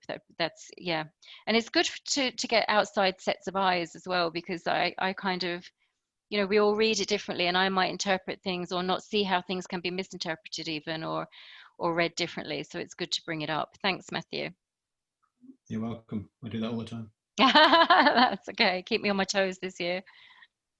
Maxine, it's Annie again. Hi, Sorry Annie. to bother you. It's my last question now. Not at all. You're fine. That's what I'm here I've for. noticed there's a bit of ambiguity. I'm kind of in the same booth as what Matthew said there. The ambiguity is deriving from can you just scroll down? I can't see the questions again. The food groups that are, name 3 food groups that are lacking variety, when you say variety, are you focusing on like the colors of the food? Are you talking about, are they macronutrients or micronutrients? Or are they, you know, a legume, you know, as we break it down a bit more, like what are you focusing on when you want variety, when they're lacking in variety? Yeah, so that's a good question, actually. So on your analysis, you'll see, you know, what's missing, insufficient, etc. And so just pick 3 groups that the client isn't spreading her wings on, as it were. So maybe even, you know, protein might pop up here, and, you know, the variety of animal protein mightn't be very varied. You know, so look at the group that comes up as as kind of insufficient or lacking variety. You don't have to kind of break it all the way down. Like giving the other using the other case study as an example, for grains, for instance, that was lacking in variety. She had oats and rice and wheat, and that was it. So, you know, you could say that that food group is lacking variety. You know, there are 3 things in it. But, you know, when you think about the world of grains and pseudo grains, she really isn't, you know, floating her boat too much in the grain side of things. So it's really just, yeah, don't get bogged down in macros and micros and things like that yet, because we haven't covered them yet. Just just think about the foods, just leave it at the foods, and look at the groupings. You know, there might be 1 or 2 things in each group, you know, and that's clearly going to be screaming at you that, you know what, there's a whole world out there, and she's not including them in that food group, so it lacks variety. That's a good point, actually, and maybe I should have somehow clarified it, or maybe I can clarify it, but these questions should seem more obvious when the analysis is completed. Maybe that's a note. I can make a note of that somewhere. Yeah, leave that with me. I'll think about that. But yeah, once you've done your analysis, hopefully the questions will be much easier to answer. Okay, thanks, Maxine. Hopefully, anyway. And Maxine, just in relation to the lectures on Saturday and Sunday, yes, are they mandatory, or no, you don't have to attend a lecture. They're not mandatory. Lectures are just where we have the practical application. We don't learn anything new, but we apply it practically. So lectures are kind of skill development days, really. Now, like I said at the beginning, you can join the lecture and go through the process, or you can do the process as part of your study hours outside of a lecture. It's either or both if you've got time and the inclination, but it's either or. So as long as you do it at some point, then that's great. But no, lectures are never mandatory, but they're not recorded, though. That's the important thing to note. They're not recorded and they won't be posted, so you wouldn't be able to revisit it. But yeah, I mean, look, not every weekend is going to suit everybody either. Okay, thanks, Maxine. You're welcome. Sorry, Maxine. Hi, Sarah. Hello again. Yeah, I was just going to touch again on what's just been said. Sorry, is it Annie who said that the language? I think probably just because I'm a comms person, I'm looking at it very I guess very straight, in the sense that I'm looking at the way that it's worded in the language, and I'm taking that base value. So where it says food groups, I'm literally thinking the unit says the food groups are, you know, dairy, meat, fish, etc., not the macro nutrients, micronutrients, vitamins. So would that be the case? Like, if we're being assessed, would the language be very, you know, specific in terms of theming out what it wants? So if it did want macronutrients, it would say yes, macronutrients. Yeah. Yes, it would. And when you come on to macronutrients and micronutrients in the next 2 units, the language will very much include those terms. Okay, yeah, thank you. You're welcome. I'm going to go by the terms, otherwise I'm just going to get confused by this whole thing. Yeah, no, that's a good way to approach it. Yeah, go by the terms. You know, they will be outlined, and it will be quite. Yeah, the language should be quite. It should be quite obvious what's being asked in the assessments. So yeah, if you're asked to deal in micronutrients, then or macronutrients, or then it will be there ready. You know, the term will be there, and you'll be able to use those terms as well yourselves. Is that okay, Brilliant. Sarah? Yes, that's great. Thank you. Very good. You're welcome. Hi, Maxine. Hi, Victoria. How are you? Fine, thank you. Just jumping back to your presentation, you Yes. mentioned something about the American cream half and half, and then Yes. the measurement. Yes. And sorry, you said tablespoon, but it read teaspoon, or the other way around. Did it? And I just noticed that it's on this food analysis, so I thought it might be pertinent when we come to cream. On the core food plan, is it? No, you had a slide that mentioned half is 2 tablespoons. I said 1 tablespoon or teaspoon of cream. Okay, hang on, let's go back up to it. I don't know if it's even relevant for the analysis, but I just see that there's 2 teaspoons of cream on there. Cream. Hang on a second now, I don't know if Victoria, anyone else where am I? remembers where that was. Fats and oils. I remember seeing cream, and I can't remember whereabouts it is in the.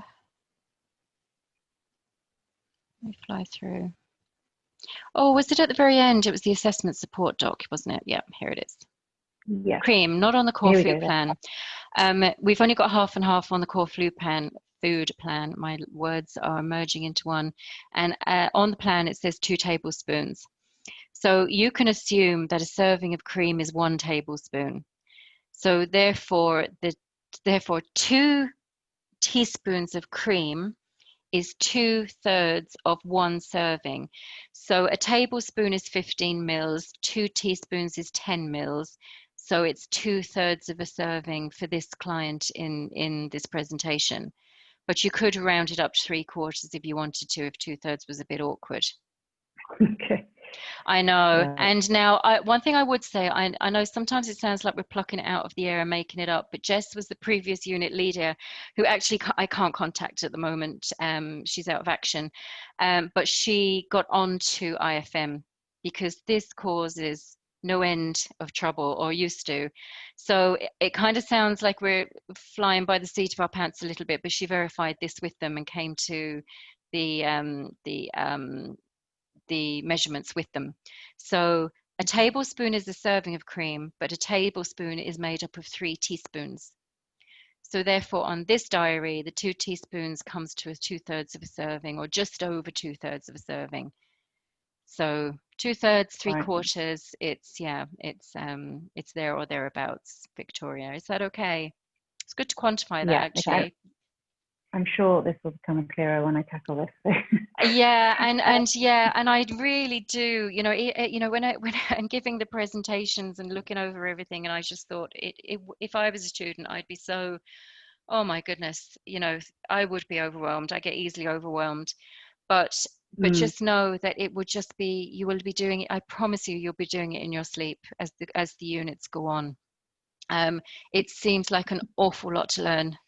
At this stage of the course, particularly book 1, which we don't expect you to learn, that's more of a reference guide, but it seems like an awful lot to take on, but just know that I promise you it will just come easier, because we constantly revisit unit 2, as in, you know, unit 2 is food, and the course, you know, everything else we do on the course is food, and you just constantly revisit your learning in unit 2, and it consolidates it.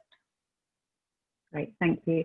So I just have one other point. I actually asked this question in Unit 2, but you alluded to it at the beginning of your presentation about cooking methods, and about whether someone would microwave. Now, it's not in the cooking methods part of the course. Yes. I did bring this up in the forum, but you did. I find it surprising considering yes. I mean, everybody asked me about microwaving. Yes. And I don't, and you just mentioned it as an option. I thought, oh, well, hang on, I might bring this up. Yeah. Yeah, that's it. Well, you will get clients that will microwave, especially those that have the ready meals. They will be microwaving. But even just the steaming and things. Pardon? I know people who use it just for quickly heating up food, reheating food. Oh, steaming. absolutely. Yeah, absolutely. So kind of like steaming or kind of poaching or scrambling eggs or something like that, or reheating. Your clients really do rely on them. All I can say is, being very diplomatic, Victoria, here is, yeah, I've brought it up and it's been noted. It'd be really useful if you can put it in your feedback, that it would be a useful addition to the unit. Yeah, I can't add anything to the unit because it has to go to the academic level to be okayed. I can't just, as I would love to. I'd love to be able to add something about microwaving, but I can't do that. But I have to get the go ahead to do that. But I've noted it, Victoria. I'll put it in my feedback as well because I feedback about the unit, and I'll put it in my feedback too. So I can't help you at the moment, and I'm really sorry I can't help you at the moment. But it would be a useful addition. I do agree. Okay, all right. I'm Thank sorry you. about that, Victoria. Yeah, no problem. Thanks. Thank you. Okay, I'm conscious that we're going to be cut off very soon. Can I help? I saw there was chat, so why don't I start there? Oh my God, 37. I mightn't get to all of you, but if I don't, then please catch me on the forum. So where can we find what time the lecture on Sunday is? That's all in the lecture material on Moodle under the lecture toggle, but it is 9 o'clock. Okay, how do I do this slowly? Scroll down slowly. I have no sound. Okay, Hazel, you came back. Okay, Victoria, I think you came back. Allow audio. Okay, Sarah, I think hopefully we covered that. Yes, the microwaving, yes. Okay, yeah, I do get you there, Victoria. I do get you. Will the slides be available or are they already? Okay, from Lynn, I think. So this is book Unit 2, Book 4, Part 2, and they're up on Moodle. But these slides this evening, or this presentation, yes, by the time I convert it and upload it with my broadband, it will probably be tomorrow afternoon, but it will be tomorrow. Reducing, definitely, Victoria. And with clients, actually, Victoria, if you're still there, with clients, some baby steps with some clients. Some clients are coming to you and they want change, but the reality is, how much can they change? When it comes to the crux of it, they might think, actually, this process is probably a bit too demanding for me. So yeah, if you have somebody who's eating 10 packs of crisps a day, if you can get them to 9 packs, it's a win. And it's a win for them, and it's a win for you. So do reduce as well as swapping out. Yeah, that's a very good point. Cream, I think we covered. We wouldn't put that on this.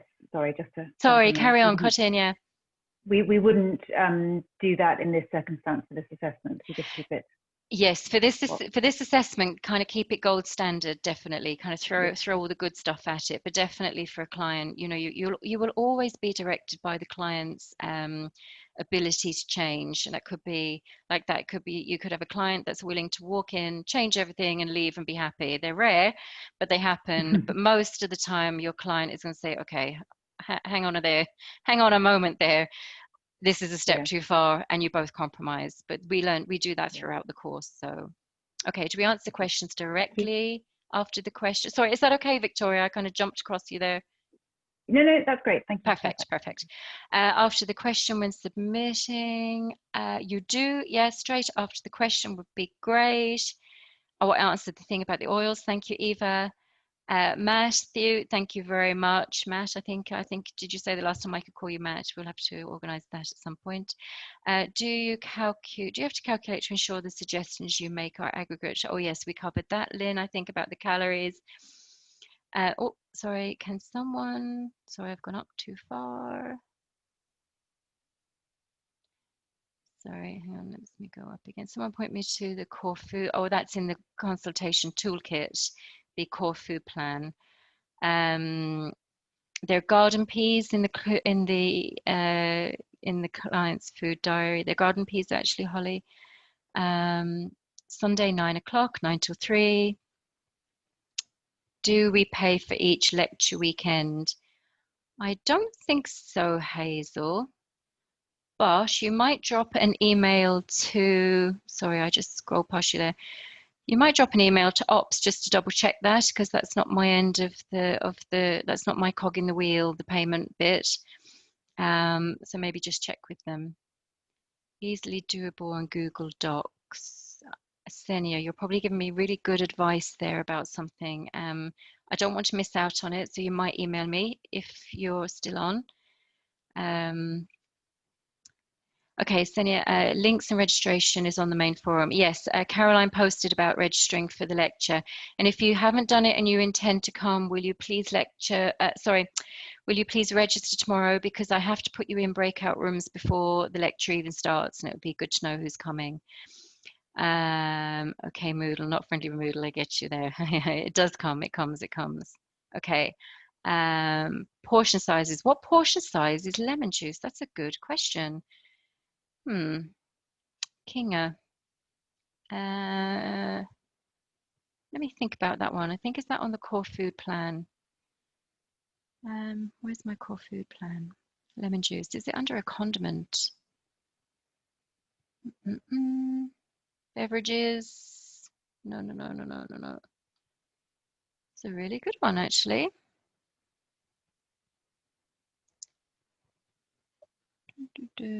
I would, if I were you, treat it the same as vinegar, because they're both acidics.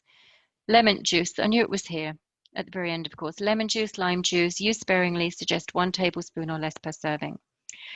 Okay, you're very welcome. Somebody's saying thank you there. Okay, can you clarify when we get nutritics? Okay, as soon as possible. You're going to start it the week after next. So you need it.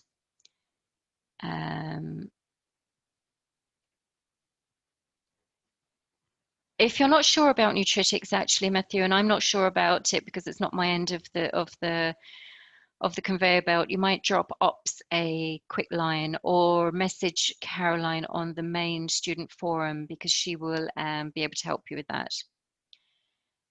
Yeah, haven't been charged for lectures. Yeah, I don't think you have to pay for them, guys. It's something I should know, isn't it? Blah, blah, blah. I missed the start, Wendy. That's okay. Do you need to print anything out in advance of the lecture weekend? That's a good question. Printing out, I'm a printout person. I like paper next to me, so do if you're that type of person. But if you're in any way technologically minded and you can keep them in background on your laptop, you can do that too. You will be filling in the analysis template, so you will need that somewhere, whether it be virtually or next to you with a pen and a piece of paper, which is old school, which is me. So I leave that very much up to you if that's okay with you. But yes, you will need them. Tina, you've asked ops about nutritics. Okay, Tina, do you know what I would say to do is leave a comment on the main class forum, and you can address it to Caroline and ask her about nutritics there, and she'll get back to you. If you have emailed ops, then maybe phone them. Somebody there should be able to help you. Maybe the email hasn't been picked up, but either email ops or ring them if you haven't rung them, and then yeah, leave the query for Caroline, and hopefully between all of us we'll get back to you. Sorry about that, Tina, and hopefully you'll get sorted in the next week or so, because it's not till the week after next that you need it. Hazel, what is the low carb? Oh, I think that's from IINH. That's not us, Hazel. That's the other college. I think they're doing a low carb webinar with. Is it Jeffrey Bland? Is he doing it? Thank you, Matt. Yeah, I think it's Jeffrey Bland. Somebody is coming. So, but that's with IINH. That's not us. But I'd love to be at that myself, actually, but I can't. How do we email ops? Oh, so it's info@ihsisland.com. Info at all. Is there an all there, everyone? info @ihsireland.com. Yeah. You're welcome. That's okay, Hazel. No problem at all. I studied with the other gang. You're fine. It's fine. You're very welcome. Okay, so if you don't have any more questions, or if you do, shout them out to me now. I'm conscious that we've gone over time. Or if you think about anything, thank you guys. Good night. If you think about anything in the meantime, then I'll be on the forum tomorrow, kind of like maybe mid-morning, lunchtime, and I'll do my best to help you. In the meantime, I will be converting this presentation and popping it up on Moodle. My broadband isn't great. It might take me a few hours to do, but just know it will be there at some point tomorrow. Okay, is that okay, everybody? If it is, I'm going to go off and make myself a nighttime tea. And thanks for your company.